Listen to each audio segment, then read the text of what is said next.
ਸ਼੍ਰੀ ਵਾਹਿਗੁਰੂ ਜੀ।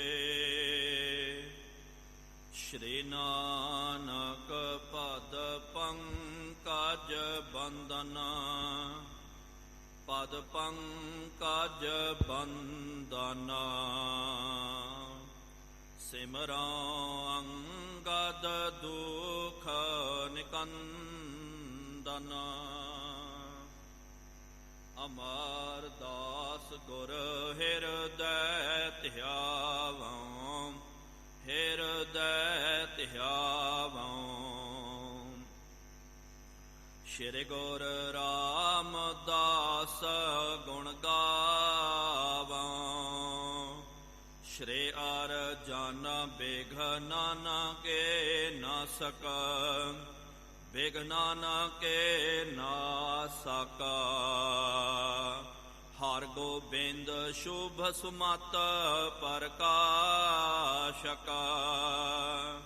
ਸ਼੍ਰੀ ਹਰਿ ਰਾਇ ਨਾਮੋ ਕਰ ਜੋਰੇ, ਨਾਮੋ ਕਰ ਜੋਰੇ। ਗੁਰ ਹਰਿ ਕ੍ਰਿਸ਼ਨ ਮਨਾਏ ਬਹੋਰੇ। ਤੇਗ ਬਹਾਦਰ ਪਰਮ ਕਿਰਪਾਲਾ, ਪਰਮ ਕਿਰਪਾਲਾ। ਸ਼੍ਰੀ ਗੁਰ ਗੋਬਿੰਦ ਸਿੰਘ ਬਿਸਾਲਾ। ਤਹਾਰੋਂ ਤਹਾਰਾ ਪਰ ਪੁਨ ਪੁਨ ਸੀਸਾ, ਪੁਨ ਪੁਨ ਸੀਸਾ। ਬੰਦਾਂ ਬਾਰ ਬਾਰ ਜਗਦੀਸ਼ਾ। ਜਿਸ ਮਹਿ ਅੰਮ੍ਰਿਤ ਗਿਆਨ ਹੈ, ਮਾਣਿਕ ਭਗਤ ਵੈਰਾਗਾ। ਸ਼੍ਰੀ ਗੁਰੂ ਗ੍ਰੰਥ ਸਾਹਿਬ ਉਦਧ, ਬੰਦਾਂ ਕਰ ਅਨੁਰਾਗ। ਏਕੰਕਾਰ ਸਤਿਗੁਰੂ ਤਹਿ ਪ੍ਰਸਾਦ ਸਚ ਹੋਏ। ਵਾਹਿਗੁਰੂ ਜੀ ਕੀ ਫਤਿਹ। ਵਿਘਨ ਵਿਨਾਸ਼ਨ ਸੋਏ। ਵਾਹਿਗੁਰੂ ਜੀ ਕੀ ਫਤਿਹ। ਵਿਘਨ ਵਿਨਾਸ਼ਨ ਸੋਏ। ਸਤਨਾਮ ਸ਼੍ਰੀ ਵਾਹਿਗੁਰੂ ਸਾਹਿਬ ਜੀ। ਚੌਪਈ। ਸ਼੍ਰੀ ਜਗ ਗੁਰ ਕੋ ਜਹ ਦਰਬਾਰਾ, ਹੁਤੋ ਅਗਾਰੀ ਚਲ ਦਲ ਭਾਰਾ। ਸਘਨ ਛਾਂ ਸ਼ੋਭਤ ਰਮਣੀ ਕਾ, ਤਹ ਬੈਠੇ हैं बेदी कुल टीका। श्री जग वाहेगुरु जी का खालसा, वाहेगुरु जी की फतेह। पतित पावन भगत वत्सल, ਕਿਰਪਾ ਨਿਧਾਨ ਜੁਗਹੁ ਜੁਗ ਅਟਲ। ਚਬਰ ਛਤਰ ਤਖਤ ਦੇ ਮਾਲਿਕ, ਹਲਤ ਪਲਤ ਕੇ ਰੱਖਿਅਕ ਕੁਲ ਆਲਮ ਦੇ ਰਹਿਬਰ। ਸ਼ਬਦਾ ਅਵਤਾਰ ਸ਼ਬਦ ਗੁਰੂ ਧੰਨ ਧੰਨ ਸਾਹਿਬ ਸ਼੍ਰੀ ਗੁਰੂ ਗ੍ਰੰਥ ਸਾਹਿਬ ਜੀਓ ਮਹਾਰਾਜ, ਜਿਨ੍ਹਾਂ ਸਤਿਗੁਰੂ ਸੱਚੇ ਪਾਤਸ਼ਾਹ ਜੀ ਮਹਾਰਾਜ ਜੀਆਂ ਦੀ ਪਾਵਨ ਪਵਿੱਤਰ ਹਜ਼ੂਰੀ ਅੰਦਰ, ਸਾਹਿਬਾਂ ਦੇ ਪਾਵਨ ਅਸਥਾਨ ਤਖਤ ਸੱਚਖੰਡ ਸ਼੍ਰੀ ਹਜ਼ੂਰ ਸ਼੍ਰੀ ਅਬਚਲ ਨਗਰ ਸਾਹਿਬ ਜੀ ਵਿਖੇ ਜੁੜ ਬੈਠੀ ਗੁਰੂ ਪਿਆਰੀ ਗੁਰੂ ਸਵਾਰੀ ਸਾਧ ਸੰਗਤ ਜੀਓ, ਤਖਤ ਸਾਹਿਬ ਜੀ ਦੀ ਨਿਤ ਮਰਿਆਦਾ ਨਿਤਨੇਮ ਅਨੁਸਾਰ ਸ਼ਾਮਾਂ ਦੇ ਦੀਵਾਨ ਸਜ ਰਹੇ ਹਨ। ਸਜੇ ਹੋਏ ਪਾਵਨ ਦੀਵਾਨਾਂ ਦੇ ਵਿੱਚ ਗੁਰ ਇਤਿਹਾਸ ਦੀਆਂ ਕਥਾ ਵਿਚਾਰਾਂ ਸਰਵਣ ਕਰਨ ਦੇ ਲਈ ਆਪ ਸੰਗਤਾਂ ਹਾਜ਼ਰੀਆਂ ਭਰ ਰਹੇ ਹੋ। ਵਡ ਭਾਗੇ ਹੋ ਆਪ ਜਿਨ੍ਹਾਂ ਨੂੰ ਸਤਿਗੁਰੂ ਸੱਚੇ ਪਾਤਸ਼ਾਹ ਜੀ ਮਹਾਰਾਜ ਜੀਆਂ ਦੀ ਪਾਵਨ ਸਤ ਸੰਗਤ ਕਰਨ ਦਾ ਸੁਭਾਗ ਅਵਸਰ ਪ੍ਰਾਪਤ ਹੋ ਰਿਹਾ ਹੈ। ਆਪ ਜੀਆਂ ਨੇ ਪਿਛਲੇ ਦੀਵਾਨਾਂ ਦੇ ਵਿੱਚ ਗੁਰੂ ਸਾਹਿਬਾਨਾਂ ਦਾ ਪਾਵਨ ਇਤਿਹਾਸ ਸਰਵਣ ਕਰਨਾ ਕੀਤਾ ਸੀ। ਸਤਿਗੁਰੂ ਸੱਚੇ ਪਾਤਸ਼ਾਹ ਧੰਨ ਸਾਹਿਬ ਸ੍ਰੀ ਗੁਰੂ ਨਾਨਕ ਦੇਵ ਜੀ ਮਹਾਰਾਜ ਜੀ ਨੇ ਜਦੋਂ ਗੁਰਤਾ ਗੱਦੀ ਦੇ ਉੱਤੇ ਧੰਨ ਸ੍ਰੀ ਗੁਰੂ ਅੰਗਦ ਦੇਵ ਜੀ ਮਹਾਰਾਜ ਜੀ ਨੂੰ ਸ਼ੁਭਾਏਮਾਨ ਕਰਨਾ ਕੀਤਾ, ਗੁਰਤਾ ਗੱਦੀ ਅਰਪਣ ਕਰਨੀ ਕੀਤੀ ਹੈ। ਉਸ ਤੋਂ ਬਾਅਦ ਮਹਾਰਾਜ ਜੀ ਨੇ ਕਿਹਾ ਕਿ ਪੁਰਖਾ ਆਪ ਜੀ ਨੇ ਹੁਣ ਇੱਥੇ ਨਹੀਂ ਰਹਿਣਾ। ਆਪ ਜੀ ਆਪਣੇ ਨਗਰ ਦੇ ਵਿੱਚ ਖਡੂਰ ਸਾਹਿਬ ਦੇ ਵਿੱਚ ਜਾ ਕਰਕੇ ਉੱਥੇ ਜੋਤ ਜਗਾਉਣਾ ਕਰੋ, ਉੱਥੋਂ ਸਿੱਖੀ ਦਾ ਪ੍ਰਚਾਰ ਕਰਨਾ ਕਰੋ। ਇਹ ਸਤਿਗੁਰੂ ਮਹਾਰਾਜ ਜੀ ਨੇ ਜਦੋਂ ਵਚਨ ਕੀਤਾ ਤੇ ਅੱਗੋਂ ਸ੍ਰੀ ਗੁਰੂ ਅੰਗਦ ਦੇਵ ਜੀ ਮਹਾਰਾਜ ਜੀ ਨੇ ਬੇਨਤੀ ਕੀਤੀ, ਕਿਹਾ ਸਤਿਗੁਰੂ ਮਹਾਰਾਜ ਮੈਂ ਕਦੇ ਆ ਸਕਦਾ ਹਾਂ। ਤੇ ਸਤਿਗੁਰੂ ਜੀ ਕਹਿਣ ਲੱਗੇ ਕਿ ਹੁਣ ਸਾਡਾ ਸਮਾਂ ਥੋੜਾ ਰਹਿ ਗਿਆ, ਅਸਾਂ ਨੇ ਆਪਣੇ ਤਨ ਦਾ ਤਿਆਗ ਕਰ ਦੇਣਾ ਹੈ। ਤਾਂ ਮਹਾਰਾਜ ਜੀ ਨੇ ਕਿਹਾ ਮਹਾਰਾਜ ਉਸ ਵੇਲੇ ਮੈਂ ਆ ਸਕਦਾ ਕਿ ਨਹੀਂ ਆ ਸਕਦਾ। ਸਤਿਗੁਰੂ ਜੀ ਕਹਿਣ ਲੱਗੇ ਤੁਹਾਨੂੰ ਆਉਣ ਦੀ ਲੋੜ ਨਹੀਂ ਹੈ, ਅਸੀਂ ਆਪ ਚੱਲ ਕਰਕੇ ਤੁਹਾਡੇ ਕੋਲ ਆਉਣਾ ਹੈ। ਬੇਸ਼ੱਕ ਇਹ ਨਜ਼ਾਰਾ ਕਿਹਨੂੰ ਨਜ਼ਰ ਨਹੀਂ ਆਵੇਗਾ, ਕੋਈ ਦੇਖ ਨਹੀਂ ਸਕਦਾ, ਸਰੀਰ ਕਰਕੇ ਨਹੀਂ। ਹੁਣ ਤਾਂ ਸਰੀਰ ਵੱਖ ਹਨ, ਆਤਮਾ ਤਾਂ ਹੁਣ ਇੱਕ ਹੈ, ਇੱਕੋ ਜੋਤ ਹੈ। ਇਸ ਕਰਕੇ ਅਸੀਂ ਆਪ ਤੁਹਾਨੂੰ ਜੋਤ ਰੂਪ ਦੇ ਵਿੱਚ ਆ ਕਰਕੇ ਉੱਥੇ ਦਰਸ਼ਨ ਦੇਣਾ ਹੈ।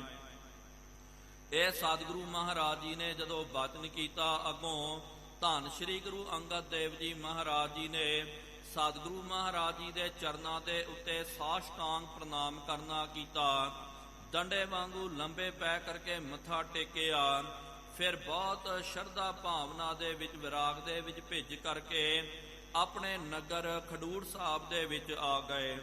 ਜਦੋਂ ਖਡੂਰ ਸਾਹਿਬ ਦੇ ਨਗਰ ਨਿਵਾਸੀਆਂ ਨੂੰ ਪਤਾ ਚੱਲਿਆ, ਉਹਨਾਂ ਨੇ ਬਹੁਤ ਜੀ ਆਇਆਂ ਨੂੰ ਕਿਹਾ, ਆਓ ਭਗਤ ਕਰਨੀ ਕੀਤੀ। ਲੇਕਿਨ ਸਤਿਗੁਰੂ ਮਹਾਰਾਜ ਜੀ ਨੇ ਆਪਣਾ ਆਪਾ ਨਹੀਂ ਜਨਾਇਆ ਹੈ। ਅਜਰ ਸ਼ਕਤੀ ਨੂੰ ਸਤਿਗੁਰੂ ਮਹਾਰਾਜ ਜੀ ਨੇ ਜਰ ਕਰਕੇ ਰੱਖਣਾ ਕੀਤਾ। ਕਵੀ ਰਾਜ ਜੀ ਨੇ ਤਰ੍ਹਾਂ ਤਰ੍ਹਾਂ ਦੇ ਦ੍ਰਿਸ਼ਟਾਂਤ ਦਿੱਤੇ ਹਨ, ਜਿਸ ਤਰ੍ਹਾਂ ਕਿ ਕਿਸੇ ਦੇ ਮੁੱਠੀ ਦੇ ਵਿੱਚ ਪੂਰਾ ਆਕਾਸ਼ ਆ ਜਾਵੇ, ਕੋਈ ਸਿੱਪੀ ਦੇ ਵਿੱਚ ਪੂਰਾ ਸਮੁੰਦਰ ਜਿਹੜਾ ਸਮਾ ਜਾਵੇ। ਇੰਨਾ ਹੋਣ ਦੇ ਬਾਵਜੂਦ ਵੀ ਉਹ ਆਪਣੇ ਆਪੇ ਦਾ ਪ੍ਰਗਟਾਵਾ ਨਾ ਕਰੇ। ਇਹ ਵਿੱਚ ਆ ਗਈ ਬਾਰਜ ਕਰ ਦਾਹਨੈ ਸਿੱਧ ਸਨਮੁਖ ਮੁਖ ਜੋਵੈ, ਰਿੱਧ ਬਸੈ ਬਾਵਾਂਗ ਜੋ ਤੀਨ ਲੋਕਾਂਤਰ ਮੋਹ ਹੈ, ਹਿਰਦੈ ਬਸੈ ਆ ਕਹੀਆ ਸੋਏ ਰਸ ਤਿਨਹੀ ਜਾਤਾ। ਇਹ ਪਾਵਨ ਅਵਸਥਾ ਬਣ ਗਈ ਹੈ। ਸਾਰੀਆਂ ਸ਼ਕਤੀਆਂ ਦੇ ਮਾਲਕ ਬਣਨ ਦੇ ਬਾਵਜੂਦ ਵੀ ਸਤਿਗੁਰੂ ਮਹਾਰਾਜ ਜੀ ਨੇ ਰਤਾ ਮਾਤਰ ਆਪਣਾ ਪ੍ਰਗਟਾਵਾ ਨਹੀਂ ਕੀਤਾ। ਇਹ ਨਹੀਂ ਕਿਹਾ ਕਿ ਭਾਈ ਮੈਂ ਹੁਣ ਗੁਰੂ ਬਣ ਗਿਆ ਹਾਂ। ਆਮ ਸੰਸਾਰੀ ਜੀਵਨ ਮਹਾਰਾਜ ਜੀ ਨੇ, ਆਮ ਗ੍ਰਸਤੀਆਂ ਦਾ ਜੀਵਨ ਮਹਾਰਾਜ ਜੀ ਨੇ, ਜਿਹੜੇ ਜਿਗਿਆਸੂ ਸਨ, ਨਾਮ ਬਾਣੀ ਦੇ ਰਸੀਏ ਸਨ, ਉਹਨਾਂ ਨੇ ਵੇਖ ਲਿਆ ਕਿ ਸ੍ਰੀ ਗੁਰੂ ਅੰਗਦ ਦੇਵ ਜੀ ਮਹਾਰਾਜ ਇਹ ਹੁਣ ਉਹ ਨਹੀਂ ਰਹੇ ਹਨ, ਇਹਨਾਂ ਦੇ ਉੱਤੇ ਬਹੁਤ ਜ਼ਿਆਦਾ ਕਿਰਪਾ ਹੋਈ ਹੈ। ਉਹ ਸਤਿਗੁਰੂ ਮਹਾਰਾਜ ਜੀ ਦੇ ਕੋਲ ਚੱਲ ਕਰਕੇ ਆਉਂਦੇ, ਮਹਾਰਾਜ ਜੀ ਤੋਂ ਪਾਵਨ ਉਪਦੇਸ਼ ਉਹ ਲੈਂਦੇ ਹਨ। ਨਾਲ ਕਵੀ ਰਾਜ ਜੀ ਨੇ ਕਲ ਦੇ ਦੀਵਾਨ ਦੇ ਵਿੱਚ ਪਿਆਰਿਓ ਆਪ ਨੇ ਸਰਵਣ ਕੀਤਾ ਕਿ ਬੜਾ ਪਿਆਰਾ ਉਹਨਾਂ ਨੇ ਵਚਨ ਕੀਤਾ, ਕਿਹਾ ਕਿ ਗੁਰੂ ਨਾਨਕ ਦੇਵ ਜੀ ਮਹਾਰਾਜ ਜੀ ਦੀ ਕਥਾ ਤੋਂ ਉਚਾਟ ਨਾ ਹੋ।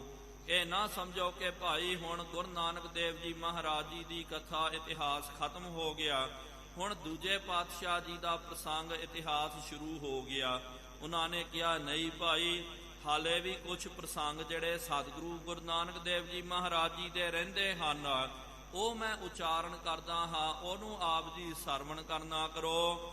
ਕਵੀ ਰਾਜ ਜੀ ਕੀ ਕਥਾ ਸਾਨੂੰ ਸਤਿਗੁਰਾਂ ਦੀ ਸਰਵਣ ਕਰਾਉਂਦੇ ਹਨ, ਇਤਿਹਾਸ ਤੋਂ ਕਿਸ ਤਰ੍ਹਾਂ ਜਾਣੂ ਕਰਵਾਉਂਦੇ ਹਨ। ਆਓ ਪਿਆਰਿਓ ਉਹ ਪਾਵਨ ਪ੍ਰਸੰਗ ਸਤਿਗੁਰੂ ਗੁਰੂ ਨਾਨਕ ਦੇਵ ਜੀ ਮਹਾਰਾਜ ਜੀ ਦੀ ਕਥਾ ਆਪਾਂ ਸਰਵਣ ਕਰਨਾ ਕਰੀਏ। ਕੋਈ ਵੀ ਰਸਨਾ ਵਾਂਝੀ ਨਾ ਰਵੇ। ਸਤਿਗੁਰੂ ਮਹਾਰਾਜ ਜੀ ਦੇ ਦਰ ਤੇ ਮਹਾਰਾਜ ਜੀ ਦੇ ਚਰਨਾਂ ਦਾ ਧਿਆਨ ਹਿਰਦੇ ਵਿੱਚ ਧਾਰਨ ਕਰਨੇ ਆ। ਪ੍ਰੇਮ ਸਤਿਕਾਰ ਦੇ ਵਿੱਚ ਭਿੱਜ ਕਰਕੇ ਦੋਵੇਂ ਹੱਥ ਜੋੜ ਕਰਕੇ ਸਤਿਗੁਰੂ ਮਹਾਰਾਜ ਜੀ ਦੇ ਚਰਨਾਂ ਦੇ ਉੱਤੇ ਆਪਣਾ ਸੀਸ ਨਵਾ ਕਰਕੇ ਹਾਜ਼ਰੀ ਲਵਾਉਂਦਿਆਂ ਹੋਇਆਂ ਉਚਾਰਨ ਕਰਨਾ ਕਰੋ ਜੀ। ਸਤਿਨਾਮ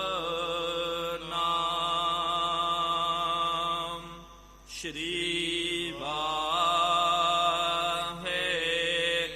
ਜੀ। ਫਿਰ ਇੱਕ ਵਾਰੀ ਉਚਾਰਨ ਕਰੋ ਜੀ। ਸਤਿਨਾਮ ਸ਼੍ਰੀ ਵਾਹਿਗੁਰੂ ਜੀ। ਸਤਨਾਮ ਸ਼੍ਰੀ ਵਾਹਿਗੁਰੂ ਸਾਹਿਬ ਜੀ।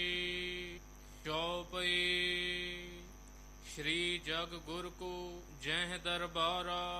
ਕਵੀ ਰਾਜ ਜੀ ਅਗਲੀ ਕਥਾ ਉਚਾਰਨ ਕਰਦੇ ਹਨ, ਦੱਸਦੇ ਹਨ। ਜਿੱਥੇ ਪਿਆਰਿਓ ਪੁਰਾਤਨ ਸਮੇਂ ਦੇ ਵਿੱਚ ਮਹਾਰਾਜ ਜੀ ਦੇ ਵੇਲੇ ਸਤਿਗੁਰੂ ਮਹਾਰਾਜ ਜੀ ਨੇ ਜਿੱਥੇ ਧਰਮਸਾਲ ਬਣਾਉਣੀ ਕੀਤੀ ਸੀ ਕਰਤਾਰਪੁਰ ਸਾਹਿਬ ਦੇ ਵਿੱਚ, ਉਹਦੇ ਇੱਕਦਮ ਸਾਹਮਣੇ ਜਿਹੜਾ ਪਿੱਪਲ ਦਾ ਚਲਦਲ ਦਾ ਮਤਲਬ ਇਹਨੂੰ ਚਲਦਲ ਵੀ ਕਹਿੰਦੇ ਹਨ, ਦੇਵ ਵਰਖ ਵੀ ਇਹਨੂੰ ਕਿਹਾ ਜਾਂਦਾ ਹੈ, ਜਿਹਨੂੰ ਆਪਾਂ ਪਿੱਪਲ ਦਾ ਦਰਖਤ ਬੋਲਦੇ ਹਾਂ। ਪਿੱਪਲ ਦਾ ਦਰਖਤ ਪਿਆਰਿਓ ਬਹੁਤ ਵੱਡਾ ਹੁੰਦਾ, ਕਈ ਵਾਰੀ ਬਹੁਤ ਵੱਡੇ ਹੋ ਜਾਂਦੇ। ਸਗਣੀ ਛਾਇਆ ਹੁੰਦੀ ਹੈ ਤੇ ਇਹਦੀ ਛਾਇਆ ਵੀ ਬਹੁਤ ਜ਼ਿਆਦਾ ਲਾਭਕਰ ਮੰਨੀ ਜਾਂਦੀ। ਕਵੀ ਰਾਜ ਜੀ ਹਵਾਲਾ ਦਿੰਦੇ, ਕਹਿੰਦੇ ਸਤਿਗੁਰੂ ਮਹਾਰਾਜ ਜੀ ਦੇ ਦਰ ਦੇ ਅੱਗੇ ਬਹੁਤ ਵੱਡਾ ਪਿੱਪਲ ਦਾ ਦਰਖਤ ਹੈ। ਉਤੋ ਅਗਾਰੀ ਚਲਦਲ ਭਾਰਾ। ਬਹੁਤ ਵੱਡਾ ਚਲਦਲ ਦਾ ਭਾਵ ਕਿ ਪਿੱਪਲ ਦਾ ਦਰਖਤ ਉੱਥੇ ਸ਼ੁਭਾਇਮਾਨ ਹੈ। ਸਗਨ ਛਾਂ ਸ਼ੋਭਤ ਰਮਣੀ ਕਾ। ਉਹਦੀ ਛਾਂ ਬੜੀ ਸਗਨੀ ਹੈ, ਬਹੁਤ ਜ਼ਿਆਦਾ ਦਰਖਤ ਜਿਹੜਾ ਸ਼ੋਭਨੀਕ ਹੈ। ਕਿਉਂਕਿ ਪਿਆਰਿਓ ਦਰਖਤ ਛੋਟਾ ਹੋਵੇ ਜਾਂ ਉਹਦਾ ਵਿਸਥਾਰ ਜ਼ਿਆਦਾ ਨਾ ਹੋਵੇ ਤਾਂ ਉਹਦੀ ਛਾਇਆ ਜਿਹੜੀ ਹੈ ਸਘਨ ਨਹੀਂ ਹੁੰਦੀ ਹੈ। ਲੇਕਿਨ ਦਰਖਤ ਬਹੁਤ ਵੱਡਾ ਹੋ ਜਾਵੇ, ਬਹੁਤ ਫੈਲ ਜਾਵੇ ਆਕਾਰ ਦੇ ਵਿੱਚ, ਉਹਦੇ ਹੇਠ ਬਹੁਤ ਸਗਣੀ ਛਾਇਆ ਹੁੰਦੀ ਹੈ। ਸਗਣੀ ਛਾਇਆ ਤੇ ਨਾਲ ਬਹੁਤ ਜ਼ਿਆਦਾ ਦਰਖਤ ਜਿਹੜਾ ਸ਼ੋਭਨੀਕ ਹੋ ਰਿਹਾ। ਤੈਂ ਬੈਠੇ ਹੈ ਮੰਜੀ ਦੀ ਸਥਾਪਨਾ ਕਰਕੇ ਸਤਿਗੁਰੂ ਮਹਾਰਾਜ ਦੇਖੋ ਕਿਹੋ ਜਿਹਾ ਨਜ਼ਾਰਾ ਹੋਵੇਗਾ। ਐਨ ਦਰਖਤ ਬਹੁਤ ਵੱਡਾ, ਉਹਦੇ ਹੇਠ ਮੰਜੀ ਸਾਹਿਬ ਵਿਛਾ ਕਰਕੇ ਸਤਿਗੁਰੂ ਮਹਾਰਾਜ ਮੰਜੀ ਸਾਹਿਬ ਤੇ ਸੁਸ਼ੋਭਿਤ ਹਨ। ਕਿਰਪਾ ਭਰੇ ਦਵੈ ਨੈਣ ਰਸੀਲੇ। ਸਤਿਗੁਰੂ ਮਹਾਰਾਜ ਜੀ ਦੇ ਨੈਣ ਰਸੀਲੇ ਹਨ, ਰਸ ਦੇ ਨਾਲ ਭਰੇ ਹੋਏ ਹਨ ਤੇ ਕਿਰਪਾ ਵੀ ਨਾਲ ਮਹਾਰਾਜ ਜੀ ਦੇ ਅੱਖਾਂ ਦੇ ਵਿੱਚ ਭਰੀ ਹੋਈ ਹੈ। ਕਿਉਂਕਿ ਪਿਆਰਿਓ ਸਿਆਣੇ ਦੱਸਦੇ ਹਨ, ਜਿਹੜੇ ਇੰਟੈਲੀਜੈਂਟ ਬਿਊਰੋ ਵਾਲੇ ਹੁੰਦੇ ਤੇ ਉਹ ਵੀ ਦੱਸਦੇ ਕਿ ਬੰਦਾ ਜਿਹੜਾ ਹੈ ਬੇਸ਼ੱਕ ਝੂਠ ਬੋਲ ਦਿੰਦਾ, ਉਹਦੀ ਝੂਠ ਨੂੰ ਤੁਸੀਂ ਫੜਨੀ ਬਹੁਤ ਜ਼ਿਆਦਾ ਮਾੜੀ ਹੈ। ਉਹਦੇ ਤਕਨੀ ਦੇ ਵਿੱਚ ਵੀ ਦੇਖੋ ਤਕਨੀ ਬਹੁਤ ਭਰਿਆ ਹੋਇਆ ਹਿੰਸਾ ਭਰੀ ਹੋਈ ਹੈ, ਸੁਖੀਆਂ ਭਰੀਆਂ ਹੋਈਆਂ ਹੈ। ਲੇਕਿਨ ਜਿਹੜੇ ਮਾਨ ਹੁੰਦੇ ਹਨ, ਜਿਹੜੀ ਮਾਂ ਹੁੰਦੀਆਂ ਹਨ, ਉਹਨਾਂ ਦੀਆਂ ਅੱਖਾਂ ਪਿਆਰੇ ਸੇਜਲ ਹੁੰਦੀਆਂ, ਭਰੀਆਂ ਹੋਈਆਂ ਹੁੰਦੀਆਂ ਹਨ, ਭਰੀਆਂ ਹੋਈਆਂ ਉਹਨਾਂ ਦੇ ਨਾਲ ਭਰੀਆਂ, ਕਿਰਪਾ ਦੇ ਨਾਲ ਭਰੀਆਂ ਹੋਈਆਂ। ਉਹ ਈਰਖਾ ਦੀਆਂ ਵਿੱਚ ਨਹੀਂ ਭਰੀਆਂ ਹੋਈਆਂ ਹੋਈਆਂ, ਕਿਉਂਕਿ ਅੱਖਾਂ ਦੇ ਨਾਲ ਜਿਹੜੇ ਸਿਆਣੇ ਮਨ ਦੇ ਹੁੰਦੇ ਉਹ ਬੰਦੇ ਸੀ ਅਵਸਥਾ ਦਾ ਅਨੁਮਾਨ ਲਾ ਲੈਂਦੇ ਹਨ। ਉਹ ਪਤਾ ਲਾ ਲੈਂਦੇ, ਕਹਿਣ ਦੀ ਲੋੜ ਹੀ ਨਹੀਂ ਪੈਂਦੀ, ਆਲੇ ਬੰਦੇ ਦੀ ਕੀ ਲੋੜ ਨਹੀਂ ਪੈਂਦੀ ਹੈ। ਸਿਰਫ ਅੱਖਾਂ ਨੂੰ ਵੇਖ ਕਰਕੇ ਹੀ ਦੱਸ ਦਿੰਦੇ ਕਿ ਇਹ ਕੀ ਹੈ, ਇਹਦੇ ਮਨ ਵਿੱਚ ਕੀ ਚੱਲ ਰਿਹਾ। ਇੰਜ ਸਤਿਗੁਰੂ ਮਹਾਰਾਜ ਜੀ ਦੇ ਕਵੀ ਰਾਜ ਜੀ ਕਹਿੰਦੇ ਅੱਖਾਂ ਰਸੀਲੀਆਂ ਕਿਰਪਾ ਦੇ ਨਾਲ ਭਰੀਆਂ ਹੋਈਆਂ। ਕਲੁਖ ਨਿਕੰਦਨ ਦੇਖ ਛਬੀਲੇ। ਕਲੁਖ ਨਿਕੰਦਨ ਪਾਪਾਂ ਨੂੰ ਨਾਸ਼ ਕਰਨ ਵਾਲੇ ਦੇਖ ਛਬੀਲੇ, ਜਦੋਂ ਵੀ ਵੇਖਦੇ ਨਾ ਛਬੀਲੇ ਅੱਖਾਂ ਦੇ ਨਾਲ ਵੇਖਦੇ ਹਨ। ਮਹਾਰਾਜ ਜੀ ਨੇ ਕਿਹਾ ਨਾ, ਕਿਰਪਾ ਕਟਾਖ ਅਵਲੋਕਨ ਕੀਨੋ ਦਾਸ ਕਾ ਦੁਖ ਬਿਦਾਰਿਓ। ਕਿਰਪਾ ਦ੍ਰਿਸ਼ਟੀ ਦੇ ਨਾਲ ਹਰ ਪਾਸੇ ਤੱਕਦੇ ਹਨ। ਤਤ ਗਿਆਨ ਮੈਂ ਕੋਮਲ ਬੋਲਾ। ਤਤ ਗਿਆਨ ਦੇ ਵਿੱਚ ਸਤਿਗੁਰੂ ਮਹਾਰਾਜ ਜੀ ਦੇ ਬੋਲ ਬੜੇ ਕੋਮਲ ਹਨ ਤੇ ਬਚਨਾਂ ਦੇ ਵਿੱਚ ਤਤ ਗਿਆਨ ਛੁਪਿਆ ਹੋਇਆ ਹੈ। ਸ਼੍ਰੌਣ ਸੁਨਾਵਹਿ ਮਧੁਰ ਅਮੋਲਾ। ਮਹਾਰਾਜ ਜੀ ਬਹੁਤ ਅਮੋਲਕ ਬਚਨਾਂ ਦੇ ਨਾਲ ਸਿੱਖਾਂ ਨੂੰ ਉਪਦੇਸ਼ ਦੇ ਰਹੇ ਹਨ, ਤਤ ਗਿਆਨ ਸਰਵਣ ਕਰਾ ਰਹੇ ਹਨ। ਸਾਂਗ ਆਰੰਭੇ ਸਿੱਖ ਜੇ ਪਲਾਏ। ਜਦੋਂ ਸਤਿਗੁਰੂ ਮਹਾਰਾਜ ਜੀ ਨੇ ਸਵਾਂਗ ਆਰੰਭਿਆ ਸੀ, ਆਪ ਜੀ ਨੇ ਪਿਆਰਿਓ ਉਹ ਕਥਾ ਪਿਛਲੇ ਕਈ ਦੀਵਾਨਾਂ ਤੋਂ ਪਹਿਲਾਂ ਆਪ ਜੀ ਨੇ ਸਰਵਣ ਕੀਤੀ ਸੀ।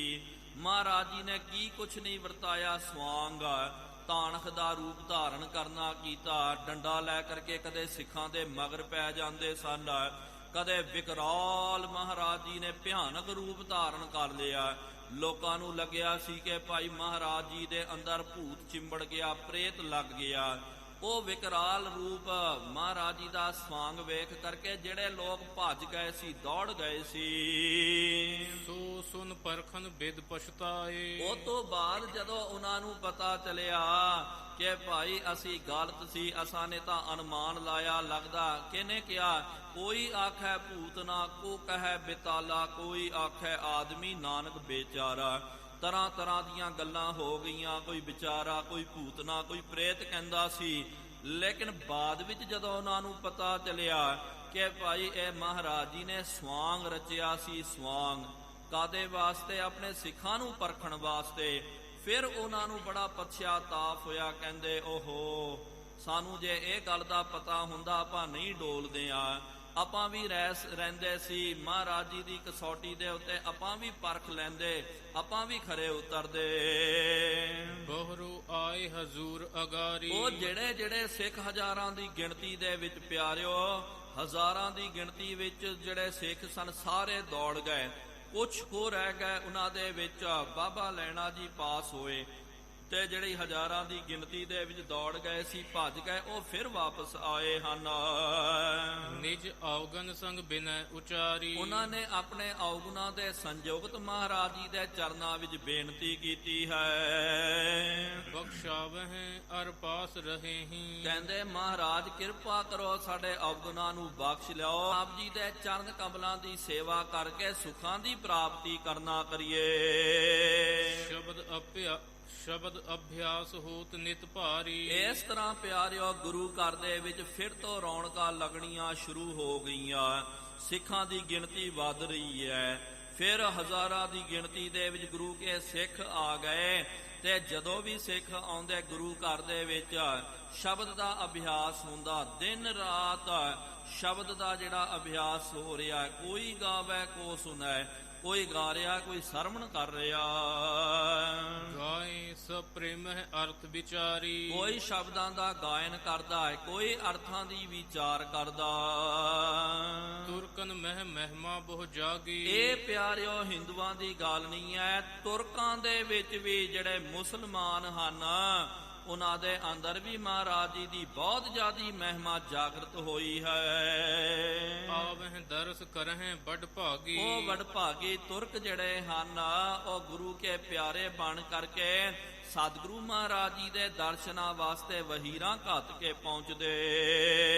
ਸੁਨਹਿ ਸ਼ਬਦ ਕਰ ਪ੍ਰੇਮ ਵਿਸਾਲਾ। ਬਹੁਤ ਪ੍ਰੇਮ ਨੂੰ ਧਾਰਨ ਕਰਕੇ ਸਤਿਗੁਰੂ ਮਹਾਰਾਜ ਜੀ ਦੀ ਗੁਰਬਾਣੀ ਨੂੰ ਉਹ ਸਰਵਣ ਕਰਦੇ ਹਨ। ਤਿੰਨ ਕੀ ਕਰਹਿ ਕਲਿਆਣ ਕਿਰਪਾਲਾ। ਸਤਿਗੁਰੂ ਮਹਾਰਾਜ ਕਿਰਪਾਲੂ, ਸਤਿਗੁਰਾਂ ਨੇ ਉਹਨਾਂ ਦੀ ਵੀ ਕਲਿਆਣ ਕਰਨੀ ਕੀਤੀ, ਉਹਨਾਂ ਦਾ ਵੀ ਉਧਾਰ ਕਰਨਾ ਕੀਤਾ। ਜੇ ਪਿਆਰਿਓ ਆਪਾਂ ਵੇਖਦੇ ਹਾਂ, ਕਈ ਵਾਰੀ ਜਿਹੜੇ ਅੱਜ ਵੀ ਜਿਨ੍ਹਾਂ ਨੇ ਇਹ ਤੱਤ ਕੱਢਣਾ ਕੀਤਾ, ਇਹ ਨਿਸ਼ਕਰਸ਼ ਕੀਤਾ, ਸਾਰੀ ਦੁਨੀਆ ਦੇ ਵਿੱਚ ਸਭ ਤੋਂ ਜ਼ਿਆਦਾ ਕੱਟੜ ਜਿਹੜੇ ਲੋਕ ਆਪਣੇ ਧਰਮ ਦੇ ਵਿੱਚ ਉਹ ਮੁਸਲਮਾਨ ਹਨ। ਇਹ ਅੱਜ ਦੀ ਨਹੀਂ, ਪਹਿਲਾਂ ਵੀ ਇਸ ਤਰ੍ਹਾਂ ਦੀ ਹੀ ਗੱਲ ਸੀ। ਇਸ ਕਰਕੇ ਆਪ ਜੀ ਦੇਖੋ, ਆਮ ਆਪਾਂ ਵੇਖਦੇ ਹਾਂ ਹਿੰਦੂਆਣਾ ਜਿਹੜਾ ਜਾਂ ਔਰ ਅਨਮਤੀਏ, ਉਹ ਕੋਈ ਜਿੱਥੇ ਚੱਲ ਜਾਂਦਾ ਉੱਥੇ ਵੀ ਮੱਥਾ ਟੇਕ ਲਿਆ, ਇੱਥੇ ਵੀ ਇਹ ਕਰ ਲਿਆ। ਲੇਕਿਨ ਮੁਸਲਮਾਨਾਂ ਦੇ ਵਿੱਚ ਪਿਆਰਿਓ ਇਹ ਜ਼ਿਆਦਾ ਨਹੀਂ ਹੁੰਦਾ। ਕਈ ਵਾਰੀ ਉਹ ਇਹ ਕਰ ਜਾਂਦੇ ਹਨ, ਲੇਕਿਨ ਬਾਕੀ ਆਪਾਂ ਵੇਖਦੇ ਹਾਂ ਗੁਰੂ ਘਰ ਦੇ ਵਿੱਚ ਵੀ ਉਹ ਆ ਜਾਂਦੇ ਹਨ, ਇੱਕ ਤਮਾਸ਼ਬੀਨ ਬਣ ਕੇ, ਇੱਕ ਵੇਖਣ ਦਾ ਨਜ਼ਾਰਾ ਕਿ ਭਈ ਗੁਰਦੁਆਰਾ ਸੋਨਾ ਲੱਗਿਆ ਹੋਇਆ ਹੈ, ਪੱਥਰ ਲੱਗਿਆ ਹੋਇਆ ਹੈ, ਉਹਦੇ ਉੱਤੇ ਮੀਨਾਕਾਰੀ ਕੀਤੀ ਹੋਈ ਹੈ, ਇਹ ਵੇਖਣ ਵਾਸਤੇ ਆਉਂਦੇ। ਲੇਕਿਨ ਬਹੁਤ ਘੱਟ ਹੁੰਦੇ ਹਨ ਜੋ ਸਿਜਦਾ ਕਰਦੇ, ਮੱਥਾ ਟੇਕਦੇ। ਬਸ ਕਈ ਤਾਂ ਪਿਆਰਿਓ ਇੰਨਾ ਉਹਨਾਂ ਦੇ ਅੰਦਰ ਕੱਟੜਵਾਦ ਭਰਿਆ ਹੋਇਆ ਹੁੰਦਾ ਆਮ ਕਈ ਬੰਦਾ ਜਿਹੜਾ ਹੈ ਜਦੋਂ ਆਉਂਦੇ ਨਾ ਉਹ ਹੱਥ ਸਾਹਮਣੇ ਰੱਖ ਕੇ ਆਉਂਦੇ। ਇੱਕ ਤੁਜ਼ਬੀ ਲੋਕ ਕੱਟੜਵਾਦ ਦੇ ਵਿੱਚ ਉਹ ਕੀ ਕਰਦੇ ਕਿ ਭਾਈ ਮੈਂ ਅੱਗੇ ਹੱਥ ਰੱਖ ਲਿਆ, ਹੱਥ ਜੁੜ ਗਏ ਤੇ ਮੇਰੀ ਨਮਸਕਾਰ ਨਾ ਹੋ ਜਾਵੇ, ਇਸ ਕਰਕੇ ਆਪ ਵੇਖਣਾ ਕਰੋ। ਕੀ ਕਰਦੇ? ਮਗਰ ਹੱਥ ਰੱਖ ਕਰਕੇ, ਪਿਛਲੇ ਪਾਸੇ ਹੱਥ ਰੱਖ ਕਰਕੇ, ਜਿਸ ਤਰ੍ਹਾਂ ਕੋਈ ਅਫਸਰ ਜਿਹੜਾ ਵੇਖਣ ਨਿਰੀਖਣ ਕਰਨ ਵਾਸਤੇ ਆਉਂਦਾ, ਇਸ ਤਰ੍ਹਾਂ ਆਉਂਦੇ ਹਨ। ਕਹਿਣ ਦਾ ਭਾਵ ਕਿ ਉਹ ਛੇਤੀ ਦੂਜਿਆਂ ਦੇ ਧਰਮ ਦੇ ਉੱਤੇ ਆਕਰਸ਼ਿਤ ਨਹੀਂ ਹੁੰਦੇ। ਲੇਕਿਨ ਸਤਿਗੁਰੂ ਸੱਚੇ ਪਾਤਸ਼ਾਹ ਜੀ ਮਹਾਰਾਜ ਜੀ ਦੇ ਕੋਲ ਇਸ ਕਰਕੇ ਤਾਂ ਵਿਦਵਾਨਾਂ ਨੇ ਕਿਹਾ ਕਿ ਹਿੰਦੂਆਂ ਕਾ ਗੁਰੂ ਔਰ ਮੁਸਲਮਾਨੋਂ ਕਾ ਪੀਰ। ਸਤਿਗੁਰੂ ਮਹਾਰਾਜ ਹਿੰਦੂਆਂ ਦੇ ਗੁਰੂ ਤੇ ਮੁਸਲਮਾਨਾਂ ਦੇ ਪੀਰ ਸਨ। ਜਿੰਨੀ ਵੱਡੀ ਗਿਣਤੀ ਦੇ ਵਿੱਚ ਹਿੰਦੂਆਂ ਨੇ ਮਹਾਰਾਜ ਜੀ ਦੀ ਪੂਜਾ ਕੀਤੀ ਹੈ, ਮੰਨਣਾ ਕੀਤਾ, ਮੁਸਲਮਾਨ ਵੀਰਾਂ ਨੇ ਵੀ ਪਿਆਰਿਓ ਕਸਰ ਨਹੀਂ ਰੱਖੀ। ਬਹੁਤ ਵੱਡੀ ਗਿਣਤੀ ਦੇ ਵਿੱਚ ਉਹ ਮਹਾਰਾਜ ਜੀ ਦੇ ਮੁਰੀਦ ਬਣ ਗਏ, ਗੁਰੂ ਕੇ ਸਿੱਖ ਬਣ ਗਏ। ਸਿੱਖੀ ਨੂੰ ਉਹਨਾਂ ਨੇ ਧਾਰਨ ਕਰਨਾ ਕੀਤਾ। ਅਣਗਿਣਤ ਮੁਸਲਮਾਨ ਵੀਰ ਗੁਰੂ ਘਰ ਦੇ ਵਿੱਚ ਆਉਂਦੇ ਹਨ, ਕੀਰਤਨ ਦਾ ਲਾਹਾ ਲੈਂਦੇ ਹਨ। ਦੇਸ਼ ਵਿਦੇਸ਼ਾਂ ਤੇ ਚਲ ਆਵੇ, ਦੇਸ਼ਾਂ ਤੋਂ, ਪ੍ਰਦੇਸਾਂ ਤੋਂ, ਵਿਦੇਸ਼ਾਂ ਤੋਂ ਸੰਗਤਾਂ ਚੱਲ ਕਰਕੇ ਆ ਰਹੀਆਂ। ਪਦ ਪੰਕਜ ਪਰ ਸੀਸ ਝੁਕਾਵੇ, ਆ ਕਰਕੇ ਚਰਨ ਕਮਲਾਂ ਦੇ ਉੱਤੇ ਸੀਸ ਝੁਕਾਉਂਦੀਆਂ ਜੀ। ਦਰਸ਼ਨ ਕਰਹਿ ਥਪਹਿ ਨਿਜ ਪੀਰ, ਸਤਿਗੁਰੂ ਮਹਾਰਾਜ ਜੀ ਦੇ ਉਹ ਦਰਸ਼ਨ ਕਰਦੇ ਹਨ, ਖਪਹਿ ਨਿਜ ਪੀਰ। ਫਿਰ ਉਹਨਾਂ ਦੀ ਪੀੜਾ ਜਿਹੜੀ ਹੈ ਉਹ ਖੱਪ ਜਾਂਦੀ ਹੈ, ਉਹਨਾਂ ਦੀ ਪੀੜਾ ਨਾਸ਼ ਹੋ ਜਾਂਦੀ। ਇਹ ਖੁਦਾਏ ਕੋ ਕਹੈ ਸ਼ਰੀਰ, ਫਿਰ ਸਾਰੇ ਕਹਿੰਦੇ ਹਨ ਜਦੋਂ ਸਤਿਗੁਰਾਂ ਦੇ ਦਰਸ਼ਨ ਕਰਦੇ ਮੁਸਲਮਾਨ ਸਰੀਰ ਮੰਨ ਸਕਦਾ ਹੈ। ਇਹ ਮਨੁੱਖਾ ਸਰੀਰ ਨਹੀਂ ਹਨ, ਇਹ ਸਾਖਸ਼ਾਤ ਖੁਦਾ ਦੇ ਰੂਪ ਹਨ, ਖੁਦ ਖੁਦਾ ਹਨ।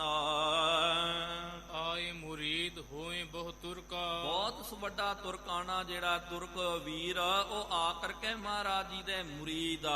ਜਿਹਨੂੰ ਪਿਆਰਿਓ ਆਪਾਂ ਸਿੱਖ ਬੋਲਦੇ ਨਾ, ਸਿਰਫ ਸ਼ਬਦਾਂ ਦਾ ਭੇਦ ਹੈ ਭਾਈ, ਅਸਲ ਦੇ ਵਿੱਚ ਔਰ ਕੋਈ ਭੇਦ ਨਹੀਂ ਹੈ।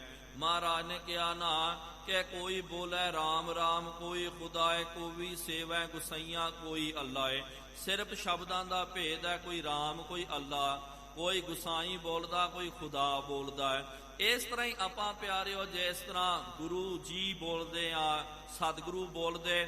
ਮੁਸਲਮਾਨੀ ਮਤ ਦੇ ਵਿੱਚ ਤੁਸੀਂ ਡਿਕਸ਼ਨਰੀ ਨੂੰ ਪੜ੍ਹ ਲਿਓ, ਸ਼ਬਦ ਕੋਸ਼ ਨੂੰ ਵੇਖੋ, ਗੁਰੂ ਦੇ ਮਾਇਨੇ ਜਦੋਂ ਆਪ ਜੀ ਅਰਬੀ ਫਾਰਸੀ ਦੇ ਵਿੱਚ ਕਰੋਗੇ ਉਹਦਾ ਅਰਥ ਬਣਦਾ ਜੀ ਪੀਰ ਕਰਕੇ।